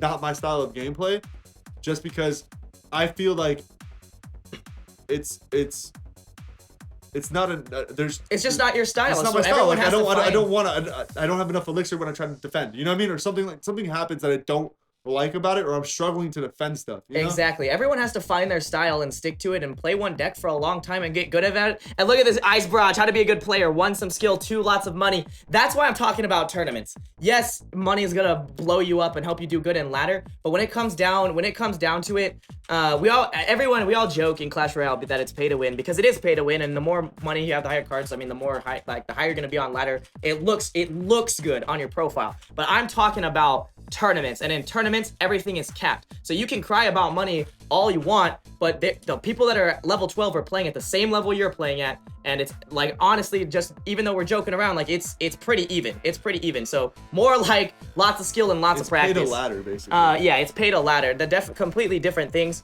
I also just got some confirmation on the bans. We've got Synergy banning Hog and Crucible banning Giant. With that, let's move over to the most picked cards, and let's talk about freaking Ice Spirit over here almost being in everyone's deck versus the Zap. Well, because it's so much value, you get half as much of a freeze for 3 less elixir, and he gets the reset from a Zap or a freeze would give. You know? I know, and like, at one cost, like, blows my mind. When it came out, I was like, what? That's ridiculous. That honestly is just a ridiculous value of a card. Like, even at 2 elixir, it'd still be worth it. Exactly, and we've seen, like, before this, we've seen Zap time and time again, but people know that Zap's getting nerfed, you know? Zap's coming down. They're already, you know, when people see those bounce changes come out, they already start changing their decks. Little by little, they get comfortable playing cards that they know are going to be strong even after post-update, and that's why you're seeing a lot of these, and you're seeing the current meta be banned, and people playing what they feel is going to be the new meta, and the Ice Spirit, obviously, being the Shining Knight coming out from the depths. It's been sort of flying under the radar, I would say, because Zap is so prevalent, but now we actually get to see it shine. We've seen it in almost every deck today. And it's really good in like those Hog Rider decks, because it's 1 elixir, you take the place of skeletons. Not only do you take the place of skeletons, you shut down the counters. You shut down you could stop goblins, mini P.E.K.K.A. the giant poison decks with the new Hog Factor Trifecta with the Inferno. Totally. Like, you could shut down. That's why if you guys are wondering, like, what do I do now? New meta changes all the time. If you guys want a staple deck, like we were talking, a staple deck that's probably never gonna go away is the Trifecta. Yeah, we talk about that week after week. Just a solid deck. I mean, it's got Hog, Valkyrie, Musketeer. Those are just solid. If you have no legendaries, that's cards. the perfect deck to use. And you can obviously, if you don't have poison, because poison's probably gonna be the hardest thing for you to get in that deck, I would say you could throw a fireball in there if you really need to. Like, a fireball will do it, but it's not going to be the same as a poison, but it will do what you need it to do. Or put fire spirits in there for the poison, because fire spirits will do kind of the same kind of thing as a poison will do. They'll almost kill barbarians, and you can just zap them. You know what I mean? So, like, you can do different things instead of having to worry about trying to be on top of the meta. I need a miner because everybody's using miner. I need a bowler maxed out because I need a bowler level 4 or 5 because everybody's using the bowler, you know? I need that giant poison. I need my giant to be level 8 or 9 because everybody's using the giant poison right now and I can't compete with them. Just run what you're comfortable with. Run your Hog Rider trifecta deck because literally you drop a Musketeer, Inferno. Once the giant comes across the river, everything behind it, you Valkyrie. And it literally shuts the whole thing down. And that's, honestly, that's some of the best advice you could give some of these new players or some of these players that are maybe good but are trying to be great. Play your butter. Play your decks. Play the stuff that you're comfortable with. Don't get caught up in the meta. Yeah, you're going to always have to switch over to more meta cards. You're going to have to start working in those counters, but you don't have to. If you're... Look at Mini Minter from Clash Wars, who was pretty much unknown, and now most people in the community know him as one of the best trifecta players in the whole game. He never switches. He just plays trifecta, and it doesn't matter what the updates are, what the changes are. All he does is switch up his trifecta deck a little bit to accommodate for the current meta, and he shreds. Like, literally, all you have to do, all you have to change in the trifecta deck to figure out what the meta is. Okay, I'm not using Cannon anymore. I'll throw in an Inferno. Exactly. All right, no more skeletons. Let's throw in an Ice Spirit. Exactly. Like, literally, that's you just change a little bit of things here and there. You don't really do much to the basic core of the trifecta, which is the Valkyrie, the Musketeer, and the Hog Rider. Your Valkyrie, Musketeer are your defensive cards. Once you kill that giant push or whatever is the meta right now, or if it's the bowler or whatnot, once you kill it, your Valkyrie is probably still going to be alive. Your Musketeer is probably still going to be alive, and then you turn it into a Hog Rider poison push. And literally, that's their tower. And then they're like, oh, I thought if I played giant poison, I win. And let's step back and even take it out of trifecta. You can apply this to any comfort deck. Yeah. Justin being known for playing Hog Mortar. He played Hog Mortar all the way up until this season. He just barely started taking out Mortar and playing some different stuff. And Justin is arguably he like really close match, one of the best tournament players in the game. That's his butter. Those cards are his butter. He's probably always gonna play Hog. And you know, if you have cards that are your butter, stick to them. Only switch up what you need to, and you're gonna get really good at playing one card in all situations, and it's just gonna make you a way better. Like, just you can like apply if Giant Loon is your butter too. Like, if you're like used to using that Giant Loon push that was really good meta, like what, 2 seasons ago? Yeah, exactly. 2 seasons ago, and now it's like you don't really see it at all because of the fact that the Giant Poison is so much stronger. But if people think it's so much stronger, it doesn't mean it is. What you do is if you see them drop their Giant in the back, you Giant Loon the other side real quick. Force them to not be able to place that poison, get that set up perfectly, so they have to then defend your giant balloon. And then you have your Inferno or your Tesla or whatever you have to take out their giant when it comes across the river. You put pressure, don't let them put the pressure on you. Don't sit there and wait at 10 elixir like, oh man, I have to defend this giant. Yeah. No, you're always looking at them to force them to play your game.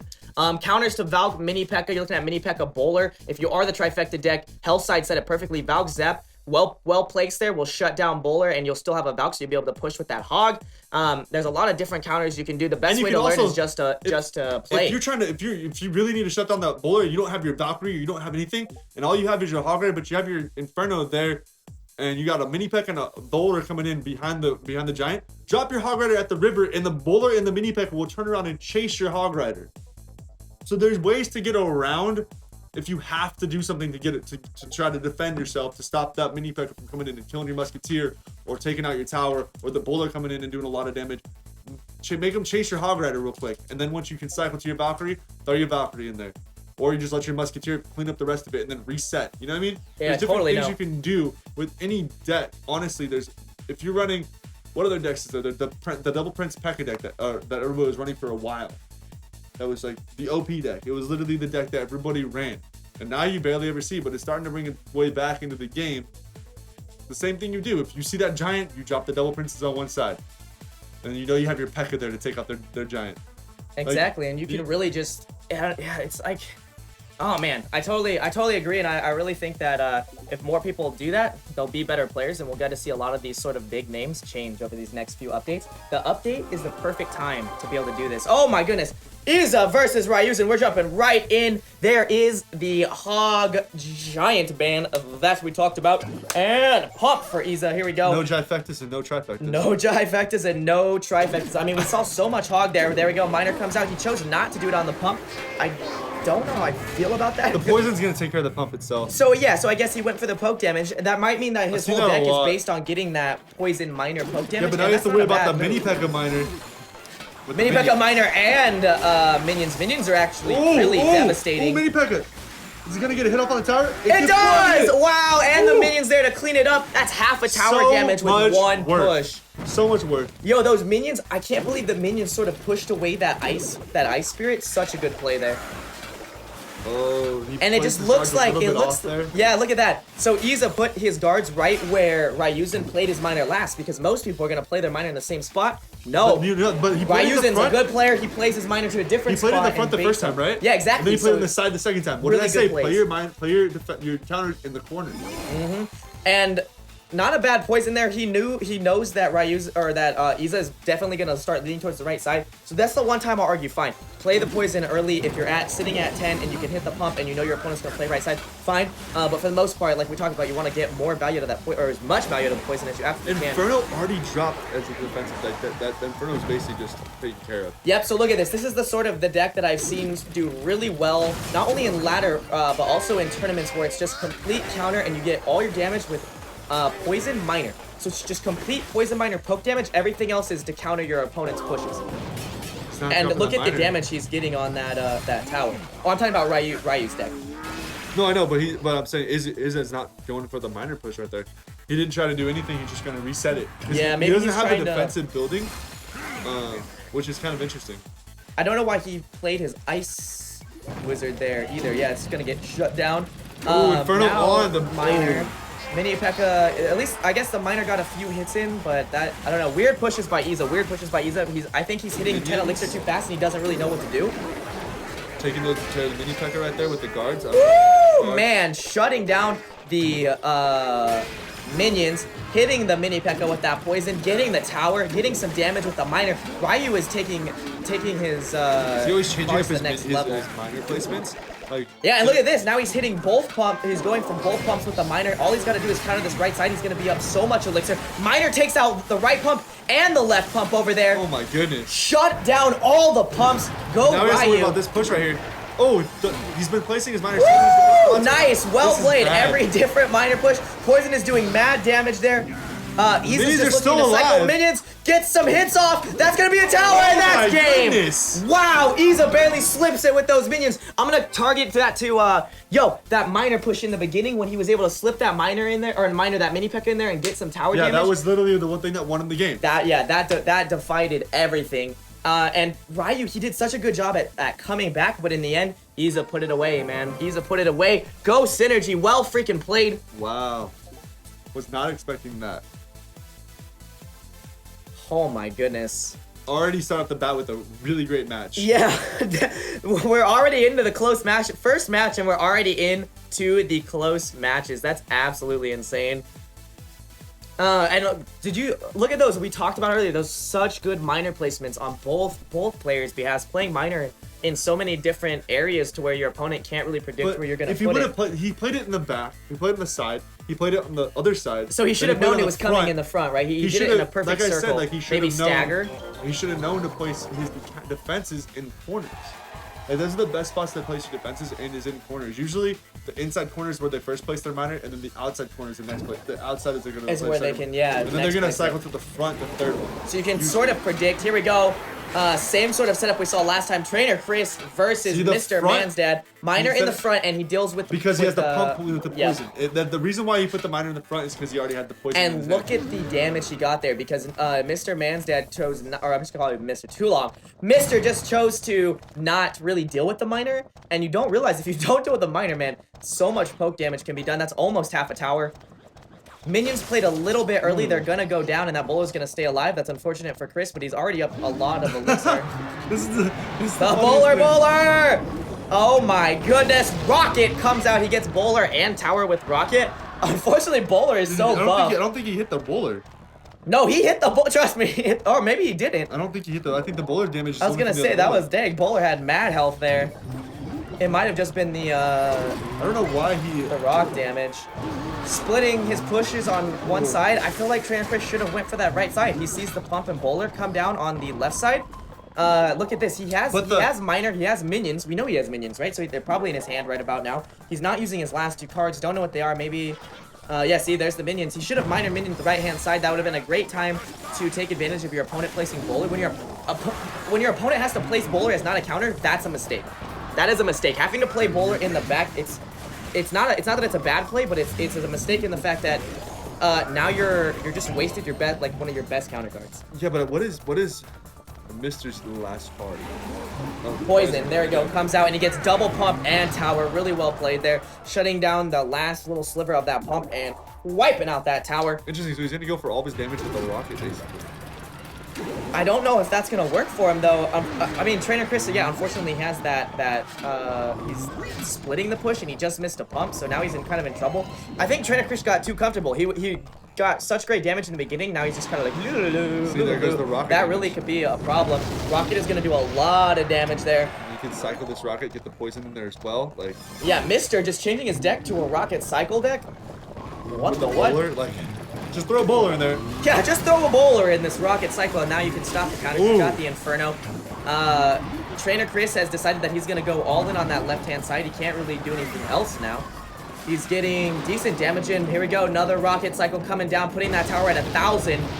If Mr.'s Mandad can keep cycling this rocket, it is going to be over. He gets the pump, he gets the Inferno, he gets the tower, he gets everything. Don't think there's much you can do at this moment. With Woo! The zap came in a little bit early. Rocket comes down. He has to cycle back to Rocket. He gives him the good luck. We know how he plays the poison. He needs to play something in the middle to stop. He needs to stop this miner. He misses the miner. Miner poison is going to take that tower before Rocket can get back there, and that's game for Trainer Chris. That could have been different if you would have placed that. If he would have called it, he had to call. He literally, if he would have called the miner placement, he wouldn't have had to zap, and he could have gone straight for the Rocket. He put his miner on the other side, and the miner was in the front. Or his ice wizard. His ice wizard. So he needed to put what we say corners, right? Corners will distract the miners on either side. No matter where they place on the side, it's going to distract the miner. And that's a great tip, and people don't do that. They play their troops to one side. Stick was trying to tell you guys this earlier. I don't know if you caught it, but I want to reiterate it. Drop your counters on the corners. You only have to choose one side. You get a 50-50 chance, right? Yeah. So if you drop your miner on the front left corner, front right corner, or back left, back right corner, what's gonna happen is that miner is gonna target your troop, whether they placed it in the front or to the right. So you get a 50-50 shot same at with Goblin Barrel. Like the blocking that miner. If you're using like a Valkyrie to counter Goblin Barrel, if you're using mini pecker or whatever you're using minions to counter, or whatever you're counting goblins to counter Goblin Barrel, you drop them in the corners, it's going to take care of two of the goblins, only one of them is going to be left alive. Exactly, and if he would have played that Ice Wizard on that top left corner instead of just that left side, could have been a completely different game. He could have sort of slid out there. Pompeo versus Wizards. Oh, here we go. Really freaking good players. Pompeo looking to make a comeback. Pompeo, we saw you get messed up in the first match. Let's see you do some work this match. We're going to take it easy. Pump. We're going to pump up. Yeah, we're chilling. We're chilling right now. Ice Wizard Ice Spirit at bridge. There we go. Classic every poison time miner. If you see that poison miner come in, you know it's good miners you drop. Oh my goodness, the Ice Spirit got hit that. Yeah, it did really good. It hit the he dropped his miner in the back. I like it. So Pompeo already had to place his own miner, which kind of oh no, that was a lumberjack. Sorry. Yeah. Lumberjack. Yeah, the Pekka. Pekka coming out. Yo, Pekka hype in the chat. Pekka's not gonna get pushed back by that bowler. He decides to distract the bowler with Dark Prince doesn't either. Dark Prince. That's not bad. That's not bad at all. I didn't know that. I thought the Dark Prince would get pushed back with the bowler. I thought he did. I don't play the bowler, so I don't. Oh gosh, so he gets Dark Prince does not get pushed back. He gets that pull through. Guard's really good counter to the Pekka. Inferno unfortunately, is the counter. Yeah. Well, I meant it distracts him, so he has nowhere to go. Pekka's not even gonna get near the Inferno.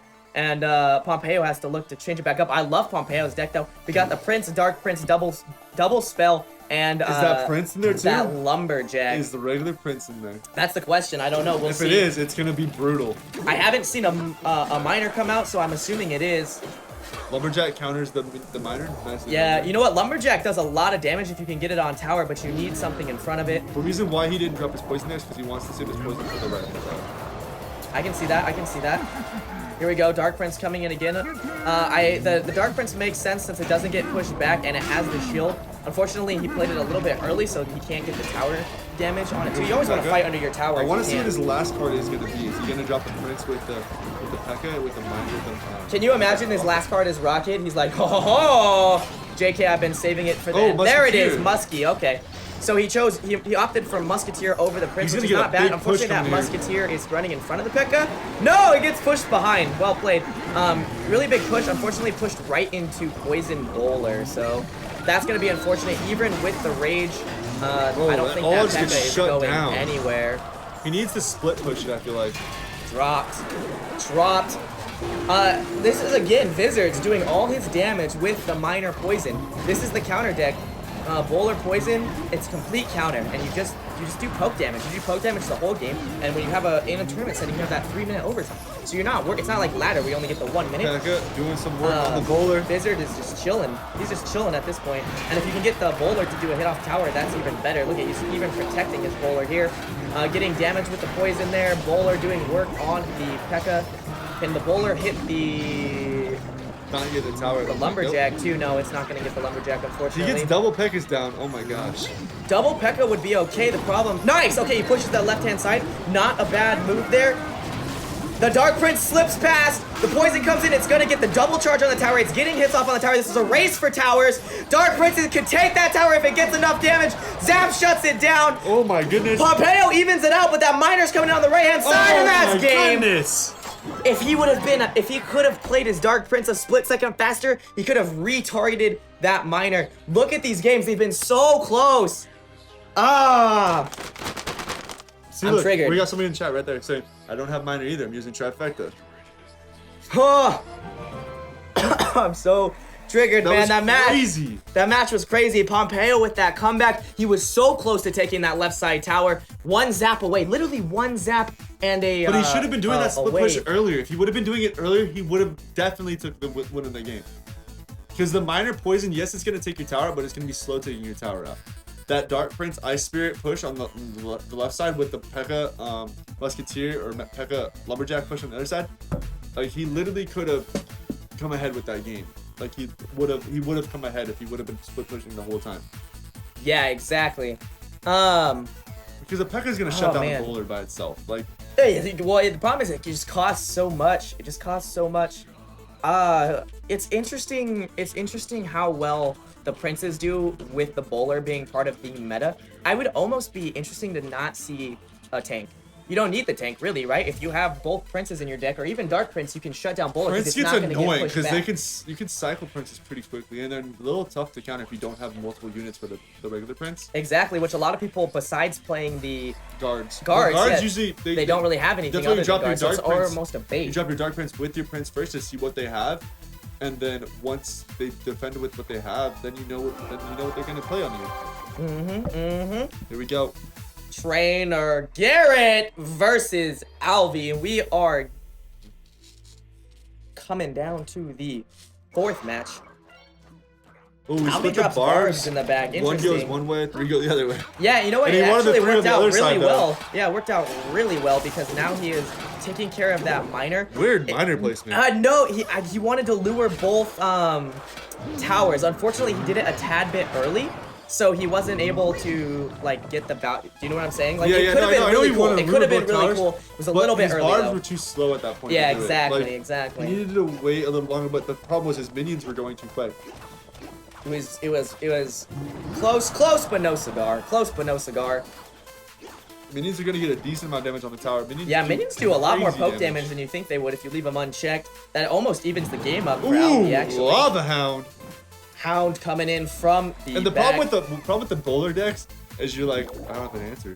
Yeah, right? Where's the Musketeer? There's the Inferno. Okay, he has the answer.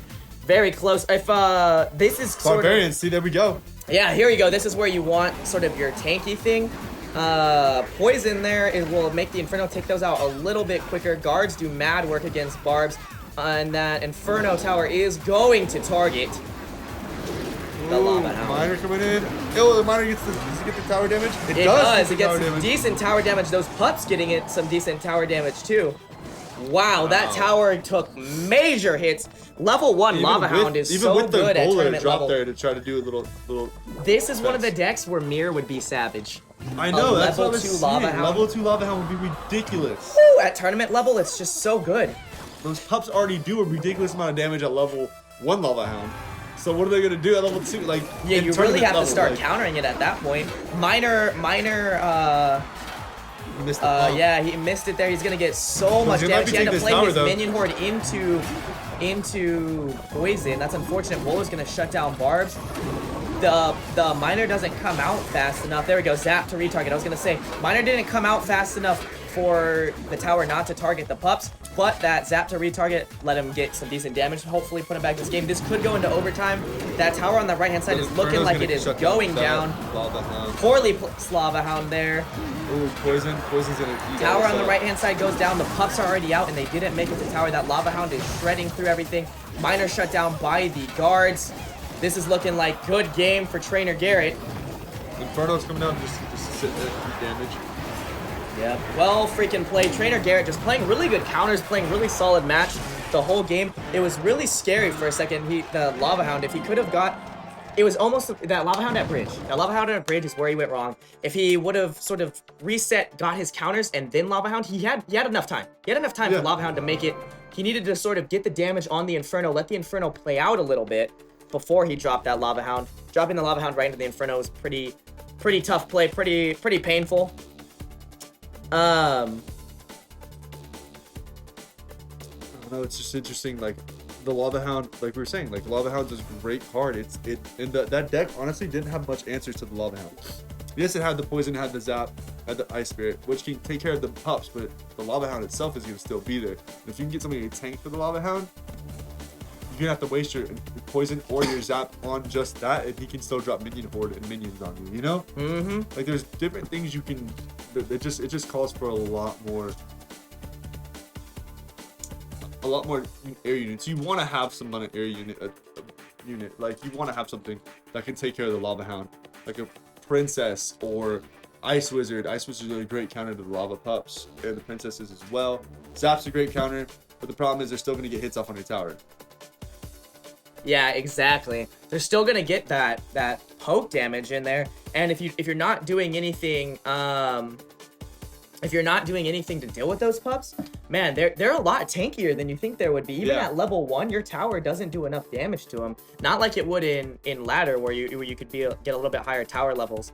It is really painful. But with that win, we are moving on. That means Synergy takes 3rd place. Give us that hype in the chat. Show Synergy some love. They made it really far in this tournament. Super freaking congratulations. And we are moving on to the finals. Clout Gaming versus Clash Wars.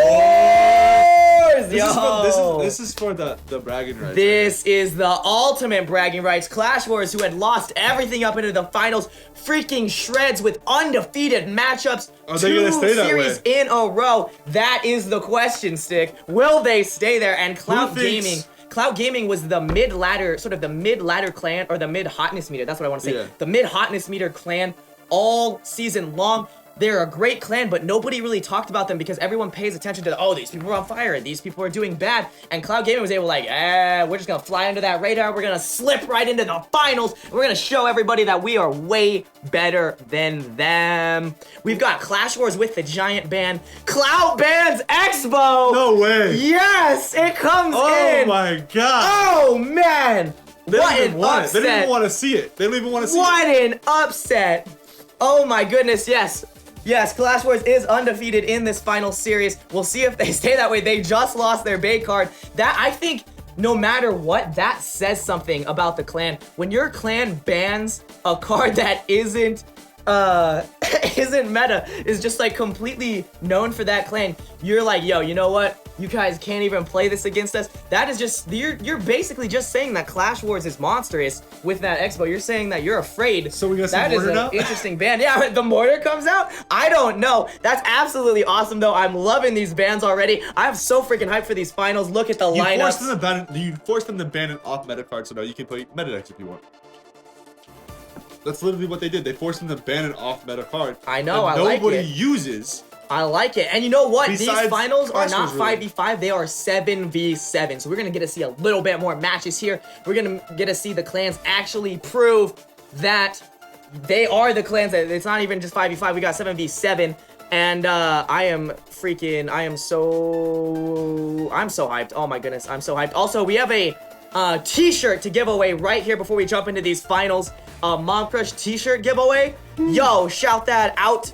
Shout that out in the chat. Mom Crush is giving away those monies. They're giving away those t-shirts. All you gotta do is fill out the form and we'll announce that winner later.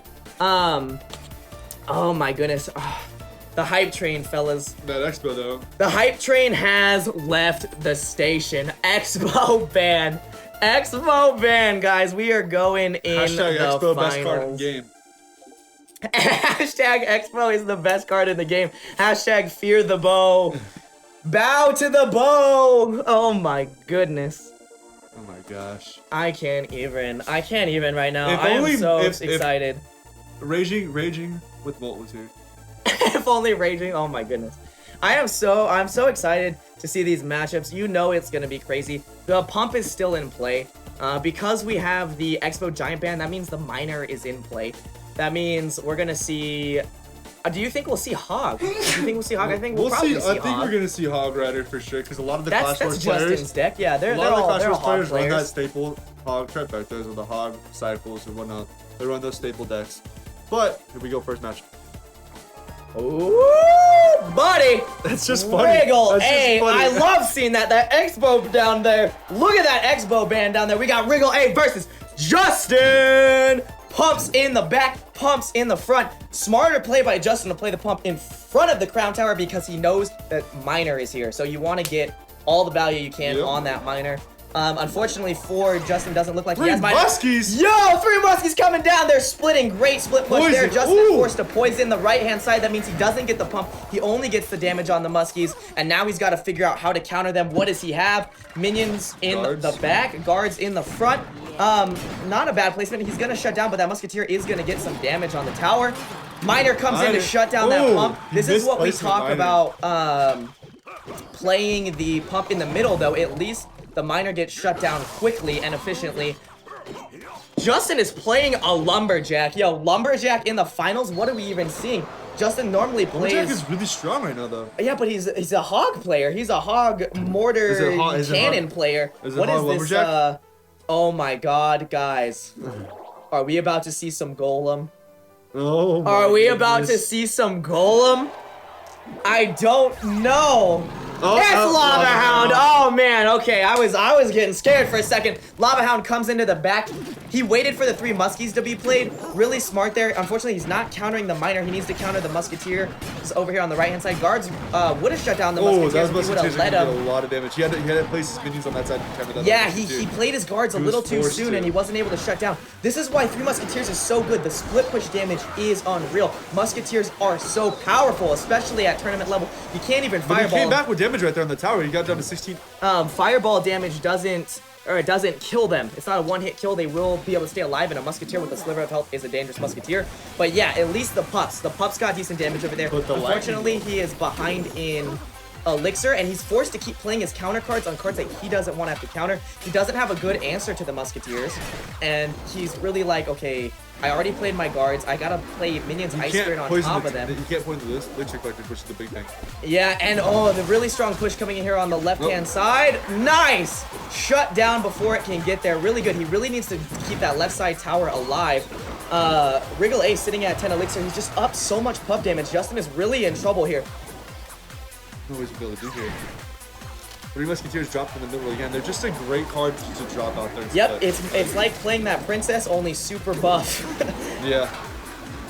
He keeps miscalling the Miner Miner, placement. which is Unfortunately, good- a Miner's could going to get a lot of Mess damage him up there. here. Musketeer's Here comes a getting big shut push. down. At least Justin is doing a great job at shutting him down. Unfortunately, his counter push is on the left-hand side. He needs it on the right-hand side. He plays his pump. He has to place Miner defensively. Poison. He plays his poison early. Yeah, Wriggle A had to play that defensive Miner, but Justin can't make it to tower even under the rage. No, it does! Oh man, it almost gets a hit off. Double rage there. He really shuts down. He puts Wriggle on the defensive. That way Wriggle can't Princess play coming in hot. those Muskies. But that Miner, tower is oh. so close to being dead. Miner, can it be it. take it? Does not take it, but the poison will. poison will.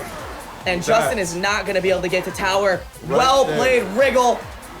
Clash Wars undefeated streak in the finals comes to an end. Cloud takes game 1. Oof. You know what? Maybe it's because of the Expo. Should have played Giant. Or should have played Golem. Should have played gold. Oh my goodness. I feel like I don't Should have know. played No, Expo. No, Can't play Expo. But no Lava Hound deck has really done great today. That's true. Lava Hound has been shut down all day. You know what? In fact, unfortunately, Lava Hound has played the things it doesn't really want to play against. Lots of Musketeers, lots of Inferno. They haven't just had a good matchup. I mean, it was a really balls move by Justin. It's a really all-in move. Like, he basically played super low cost cards, get that Lumberjack Lava Hound in there, and put the game away. Unfortunately, it did not work out for him. And that means we are 1-0. Clout is up one matchup. We're going to be going into the second match in here in a little bit. We have KR versus Boom. Boom. What is Boom going to do? I don't think Boom has played anything other than Expo in 6 seasons. This is arguably going to be his hardest matchup. He's probably just going to go back to the staple decks that he used to play before. 6 seasons ago? Back when he was level, what, 6? Back when he was level 6, that Arena 7 deck. Has to play the Fire Spirits on the tower. I guess he's looking to cycle. Neither player had Pump, though. Look at that. They're both cycling cards. Oh, log? I don't know what that log on the guard That Ice Spirit's going to go work, though. Yeah, the Ice Spirit doing work over there on the left-hand side. Getting shut down by the tower. So unfortunate. Both players, it's just straight playing their cards. I wonder if they're playing extremely low cost. I wonder if they even have Pump at this point, honestly. Miner by itself. If they do, it's like both their last cards. Yeah, I don't know why the Miner to counter. Rocket! There's the Rocket. Will he get the tower? He does! No. Yeah, he does not. I don't think he did get No, the he tower. does. 400. Yeah, he gets the tower. He gets the Ice Wizard. Unfortunately, the guards pulled the Miner away, or the Mini Peck away, so he couldn't get hits off on the tower. Would have been awesome if it did. Also, I got confirmation. Congrats on Kevin Shu for winning the Mob Crush T-shirt giveaway. Yo! Rocket! They're both playing Rocket. Rocket comes in. Rocket does connect with the bowler. It gets the tower damage. Bowler on bowler action. Unfortunately, the left bowler is going to be stronger. Inferno tower to shut down the bowler and the Miner. Will he do anything to stop the Miner because of that? No, he'll let Inferno take care of all of it. Smart play because now he'll be up an elixir just by 1, though. Mini Peck at bridge. What is this? Okay, he preemptively plays the log, but he's not going to get Mini Peck at a tower. That was just sort of a waste of his advantage. Yeah, that was pretty much a waste. I don't know what, like, he needs to cycle it to where he can get this Inferno place and get the Rocket on the Inferno as well. Yeah. He needs to find out a different rotation. Boom really needs to be looking for a different rotation. What are their last cards, though? I don't know what their last cards are going to be. At this point, I'm too afraid to ask, Cotton. What? Yo, double bowler coming in. Rocket coming on that left-hand side with the Miner. Oh, gets the Mini Peck with it. Woo! And now Miner is getting that tower damage. Boom gives him the well played. Just funny. Like, bowlers going at each other in the middle. On the bridges, bowler on bowler action. Great balls of fire. A fireball. You know, that actually wasn't bad. That was probably the best counter damage that we got. That's the one thing. Secondary Ice Spirit is better. Whoever does the secondary Ice Spirit wins because the Ice Spirit will not die to the other one.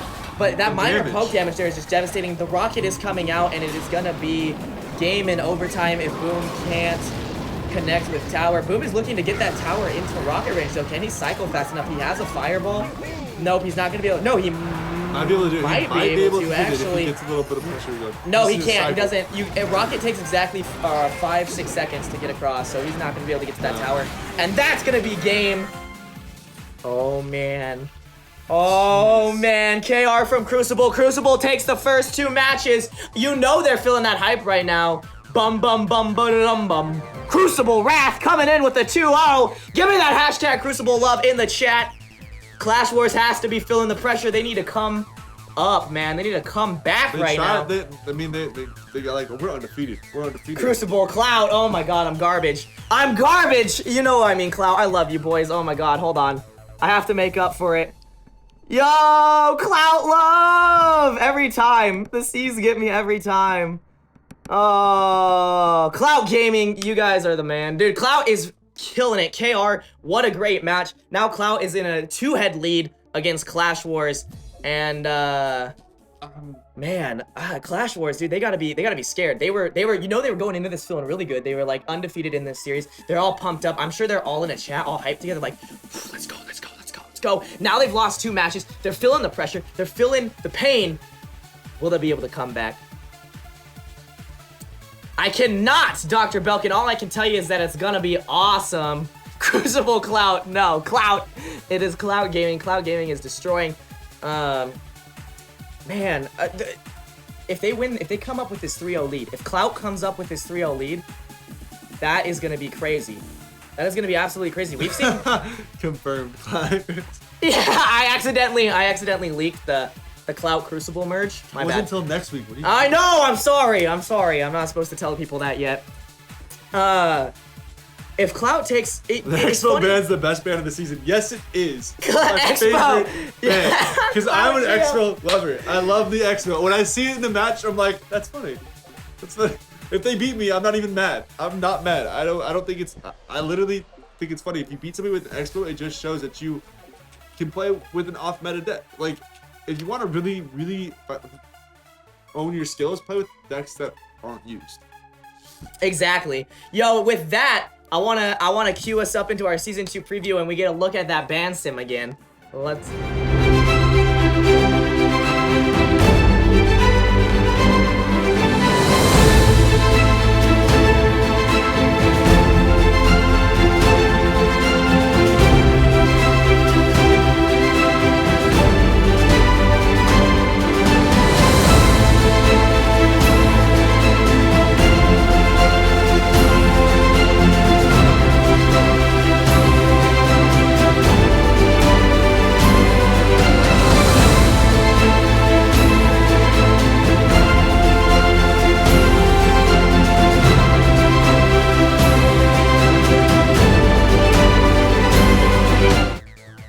My goodness, it looks so beautiful. Clout arguing that they have the best ban of the season, banning that Expo in the finals. It's always interesting that Clash Wars seems to go like complete shutout matches. Have you know that just complete shutouts so far? I know that Clash Wars still has some really big players in that. So does Clout. So we're gonna see some great matches. Hopefully, Clash Wars can sort of bring it back, into here. Rice versus Woody. Oh snap! Our boy Woody. Our boy Woody. What's up, hey, Woody Love? He's like Expo. Woody Love. Yo, Woody's in the Discord right now. Bags calling you out. Woody, don't suck today. No, just kidding. Woody's that mortar player, so we could actually see the mortar come out here, but I don't know. Look at that. Nice, perfect. He calls it. Completely calls it. Unfortunately, one misses. Oh God. Really good. Yes, he's forced to put the poison into that though. Yeah, but really good poison, I would say, by Rice. He gets some tower damage. Woody really taking advantage of it over here on the right-hand side. Could it be a whole tower? That's Ice Spirit, 2-lane. Oh my goodness. It's a tower. Already, because he countered the miner and forced the poison. What? Woody, whoa. Yes. Nice. You called it. Stick called it before it even happened. He's like, ha, forced to play the poison. You know what that means? Miner Minion Horde to take that freaking tower, boys. Woody's playing the mortar. You know what? It's weird. I expect him to play defensive mortar there, but he played it at bridge. Woody's going for the kill. He's like, knife it. Miner to shut down that pump in the back. See the corners, how he's placing in the corners with the mini P.E.K.K.A? Yep, he gets it every time. And he's calling, I mean, obviously he's going to call the corner by the pump, but placing in the corner is so good. He's got the mini P.E.K.K.A coming in here on the right-hand side. He'll get shut down by the goblins, but he already got the value out of it. He got his counters out of it. He's up a pump. Mini P.E.K.K.A's still alive. Woody is feeling good. I don't even know how that mini P.E.K.K.A lived. Mortar is gonna get some tower damage. That mini P.E.K.K.A got a hit off. 2 hits off. Oh wow, that's unfortunate. That mortar was wasted. Yeah, he does get at least one poke off, but that quick tower in the beginning, man. That quick tower in the beginning. Just complete domination. Woody's up in pumps. Oh, this is the club player right now is Rice, right? Yes, that is Rice. And Rice is a really good player. He has shredded all his matches up into this point. That quick tower loss has got to be painful. I wonder what he's thinking right now. Look at his deck. It's really low cost.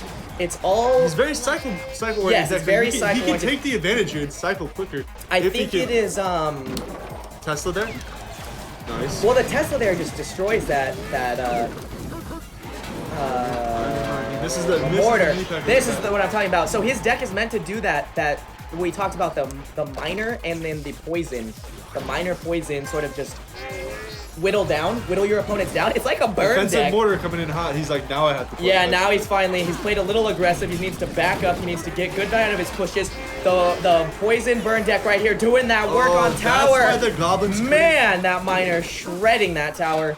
With 14 seconds left, can Rice put this into overtime? Ice Spirit gonna come in again on those moving boards. There's the miner. Not gonna get shut down by the princess very fast. He didn't. But the minion horse on the tower. Great That's zap. another tower. And that tower just shut it down.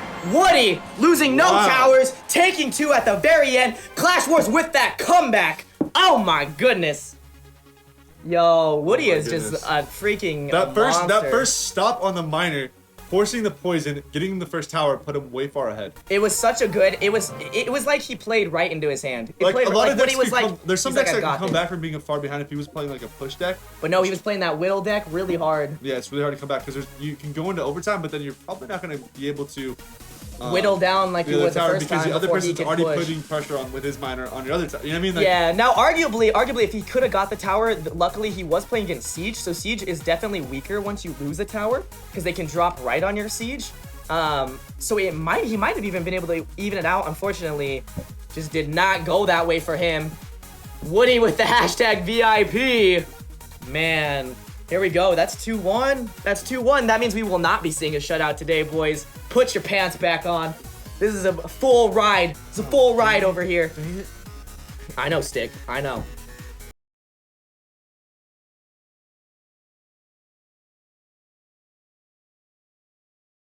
match after match after match after match. Final match is the match. It's gonna take it. Let's do it. Let's do it. Yo, we're about to walk into Sizz versus Odyssey, and Odyssey, he's a really great player, man. He's probably one of the most known Clout players, actually. At least in the community, I hear his name come up all the time because he's always destroying tournaments. Now, Sizz is the one that I'm not sure about, but he did have those really great split pushes. He was the only player so far in this whole league that pulled me so far into the game that I didn't even predict that left side push. Like that, yeah. That's well played. So let's see how he decides to take this.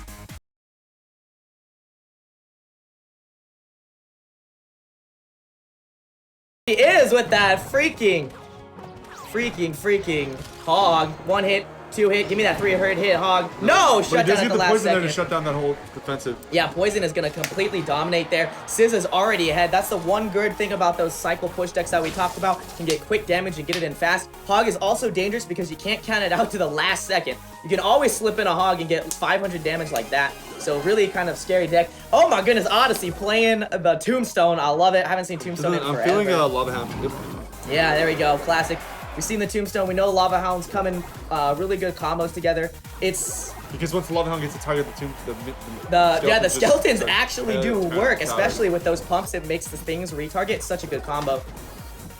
The Lava Hound is not going to get pulled by that cannon. It is not. Nice. So he will at least split the troops. But the Musketeer is going to take care of this Lava Hound, though. It's gonna take, the thing is though, you're not worried about the Lava Hound, you're trying to get the pup damage in there. Well, he has a poison as well. Yeah, that was a great poison. So that poison really set it apart. If he didn't have that poison there, he would have been in trouble. Those pups now are he can dangerous. push with the Musketeer Hog Rider and literally put him in a bat. Yeah, Sizz with these strong counters. It would have, Sizz would have totally got me if he would have pushed the left side. I would have not expected it. Hog coming in here, it does shut down the Tombstone. Perfect zap there. Hog's gonna get Musketeer 1 hit, 2 hit. So the Hog Rider was free to get hits on the tower. Oh my goodness. I know, and he got 2 hit. He almost got the 3rd hit there. Sizz is just dominating here. He's up pumps. He is doing great with his counters. He's shutting down that Lava Hound. Yo, rest in peace, Lava Hound. Can we get a hashtag rest in peace, Lava Hound? Even Lava Hound has been getting destroyed even though there's no all day. Inferno in this deck, though. He didn't even need it. He didn't even need it. He's playing straight trifecta, and it is just destroying. Here we go. Strong push coming in here. That zap to take out those minions. Really good lure by Odyssey because he already used the zap. Unfortunately, that Valkyrie does so much work. It's such a big tank. Poison Hog and gets the Hog Rider. Oh my goodness. Give me 3, baby. Hog gets 3 hits on tower. Man, and that tower is now poisoned. All you need to do is poison it. Yep, tower is gone. Really? Okay, this could have been this could be... Oof. Valkyrie, look at the Valkyrie. Like, I know, it's too strong. It's too strong. I was going to say, this could be a really good push for Odyssey. A really good sort of left side counter there. The pups get zapped, though. And they're not going to do the damage they need to do. That he took out his tower, and that's basically there's nothing he can really do at this point. He can't push because the lava hound takes so long to get a push going. Yeah, it's like no matter what Odyssey does, he can't get the damage. And it's so funny because the deck that Sizz is playing is everybody knows it. Yeah. Oh, Like, trifecta deck. It's not even popular anymore. It. Still strong. And Giants you, banned. And you still fall back on that trifecta. Put games away. And people still like fall for the counters.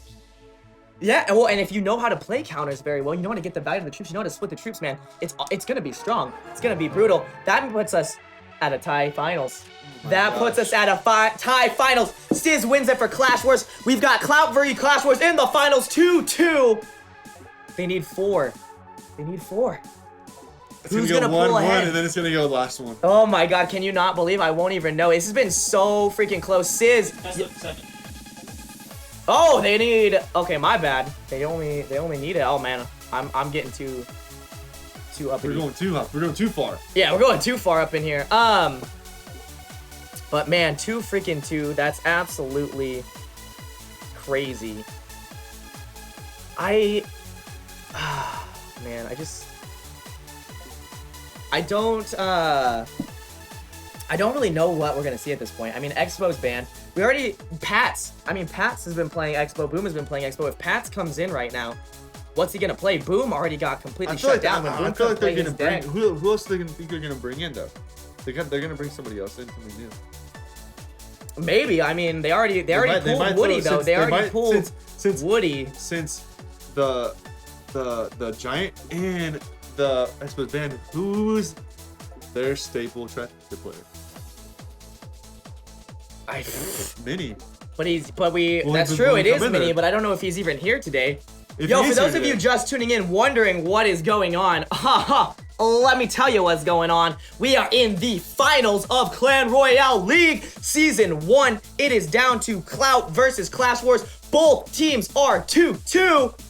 And it's only gonna get more hyped from here on out. The winner takes all in this league. Yeah, give me. Oh, that's what we need. That's what I didn't say. I need the Go Clouts. I need the Go Clash Wars in chat. I already see you guys doing it. I want more. I want more hype for these clans. These have been absolutely crazy battles here. Really close battles. Sizz totally blew me out of the water. I didn't know how well he was going to perform today. He shut it down all day, every day. All day, every day. G Sizz. Expo is the most important ban and nobody cares. Nobody cares because Expo is the most important ban. Oh my god. That Expo ban, it's worked though. They already won. They got a free match for it. They got Boom's match. If Pats plays, will they get Pats match? That's the question. If they got both, if Clout takes both, if Pats plays and Clout takes both Boom and Pats because of that Expo ban, 100% worth it. Oh yeah. 2 free matches, that's absolutely insane. Patriots, yes. When I say Pats, I meant Patriots. I'm sorry, boys. But yes, it is a best out of 7. There, whoa, jumped in a little bit late. Patriots versus Sopa. Both pumps already came out. Patriots countered the miner with a mini P.E.K.K.A. So Isopa, it looks like he's already setting up to do that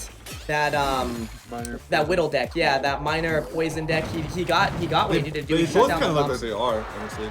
Here we go. This is finally a decent bowler to shut down. Pushes coming in the right-hand side. Are they both playing Whittle decks? That's the question. The Ice Spirit's going to slow those down, but not take care of them. That is so unfortunate. The main card he needs to attack is now being used as defense, and it didn't matter. The guards shredded everything. Wow. Absolutely great guards play right there. Clutch right now. Dude, Patriots is just counters on counters on counters. So far, it looks like both players are playing Whittle deck. Patriots opted not to go bowler.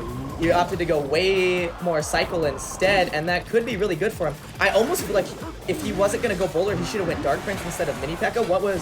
I don't know what sort of tank he was afraid of, but if he was afraid of the bowler, the Dark Prince will do better than the Mini P.E.K.K.A. there. Asopa is up a pump. He's up that pump, so he might be able to use this to his advantage to finally cycle and make his stuff go more. We'll see. Miner comes in on that left-hand side. Guards get just destroyed. Yeah, guards shredded by that bowler. Guards aren't the counter you really want to be using there. Well, it's because you had the Ice Spirit with the bowler, so the Ice Spirit bowler took out the guards. Yeah, that's unfortunate. Also, you don't want the mini P.E.K.K.A on bowler. It's not that it's a bad counter, it's just not the counter you're really looking for because you lose a lot of health on the mini P.E.K.K.A. Luckily there, it was under his tower, so he got to keep the mini P.E.K.K.A alive, forced Isopo to play those guards as the counter. Isopo looking to get some poke damage on that right-hand side. Great Poison gets the Ice Spirit, the pump, and the tower. Forced to play Poison, but he countered with the Minor. So both players they're really fast. If you notice this, they're really fast when they see them. They're not getting, like a lot of times people get stuck on one side. They focus on countering or attacking.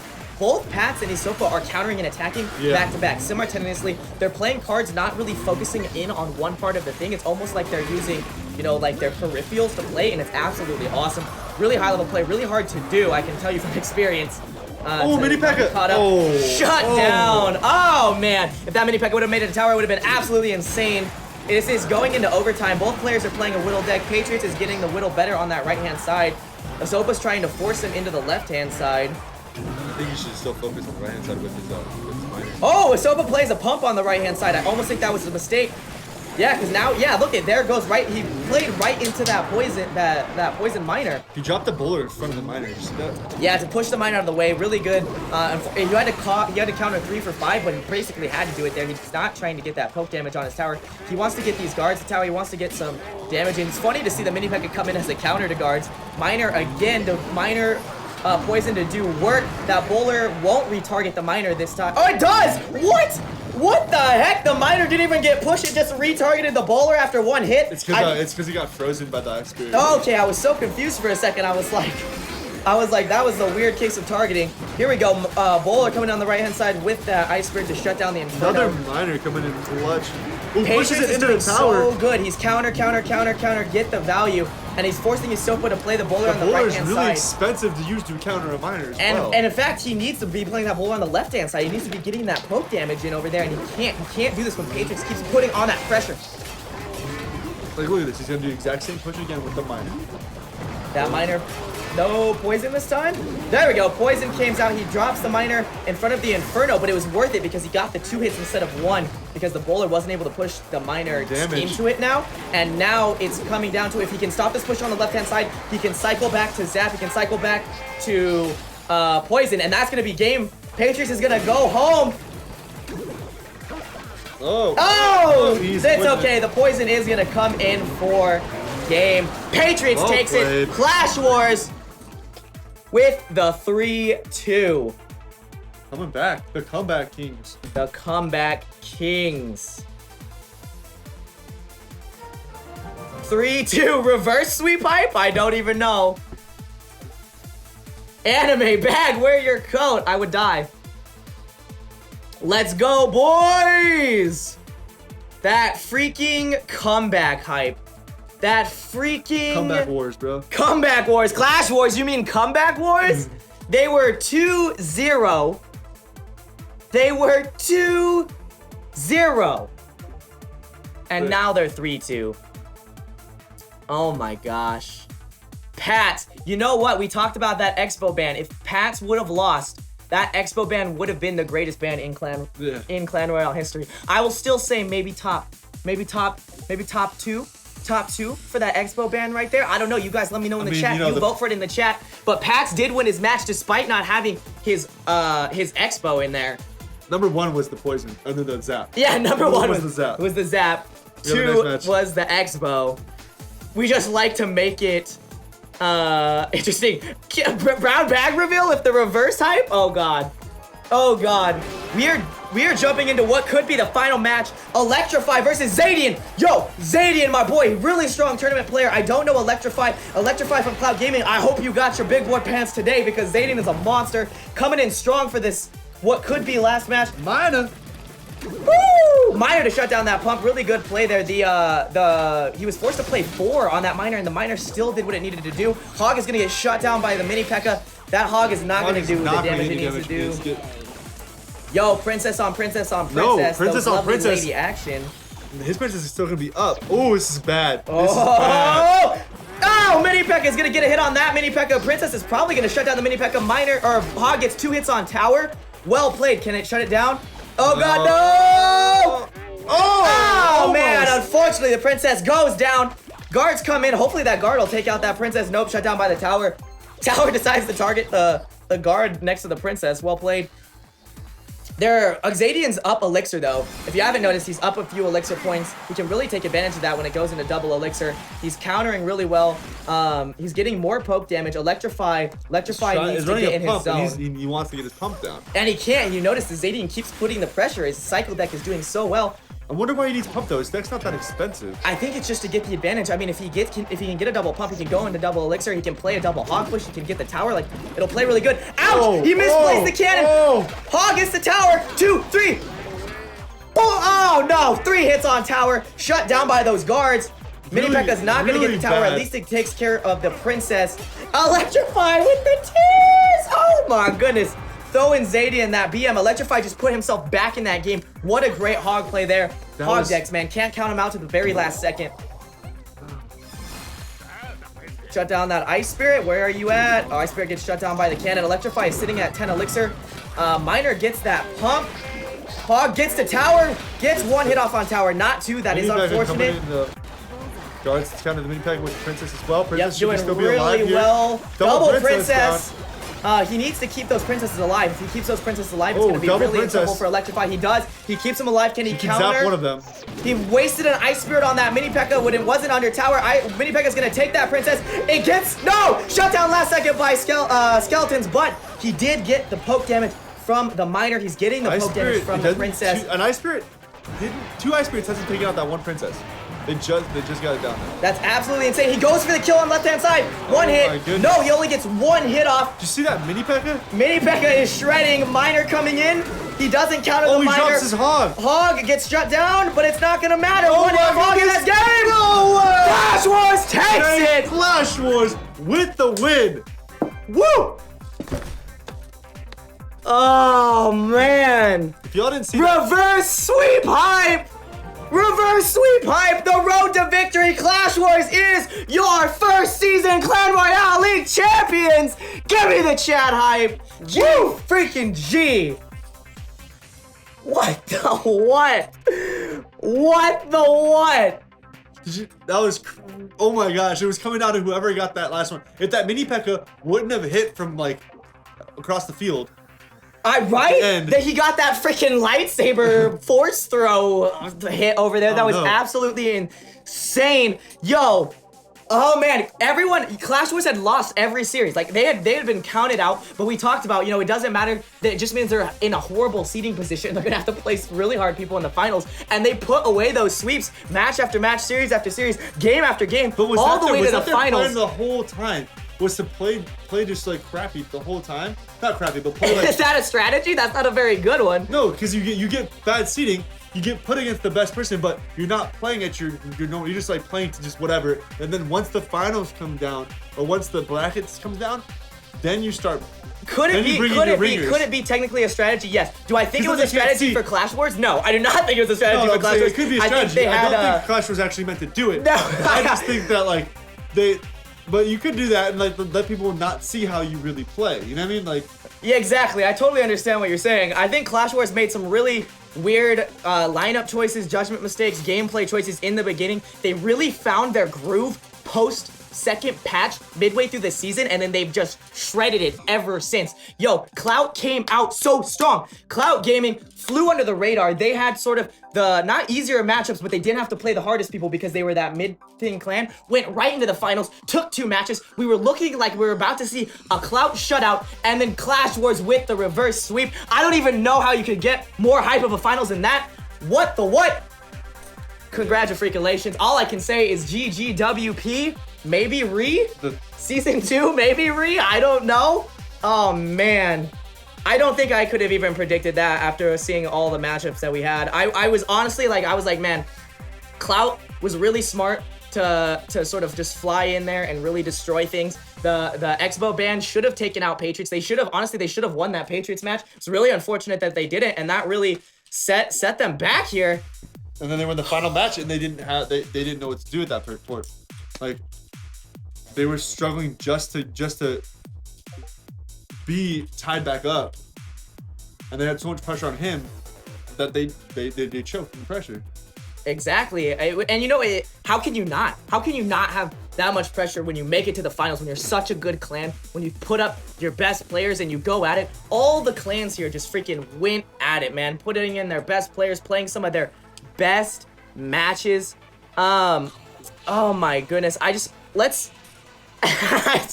so hyped. I'm so freaking hyped. But we gotta keep it rolling. We gotta keep it rolling here. So let's do this. I want to thank everyone. I want to thank the audience, the staff, the clans.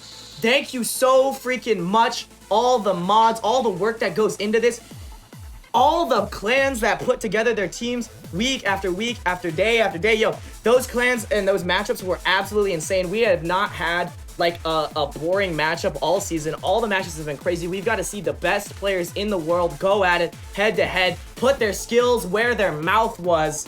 And it is so crazy to see Clash Wars, who like people just were like, what? Come up and destroy and win the finals.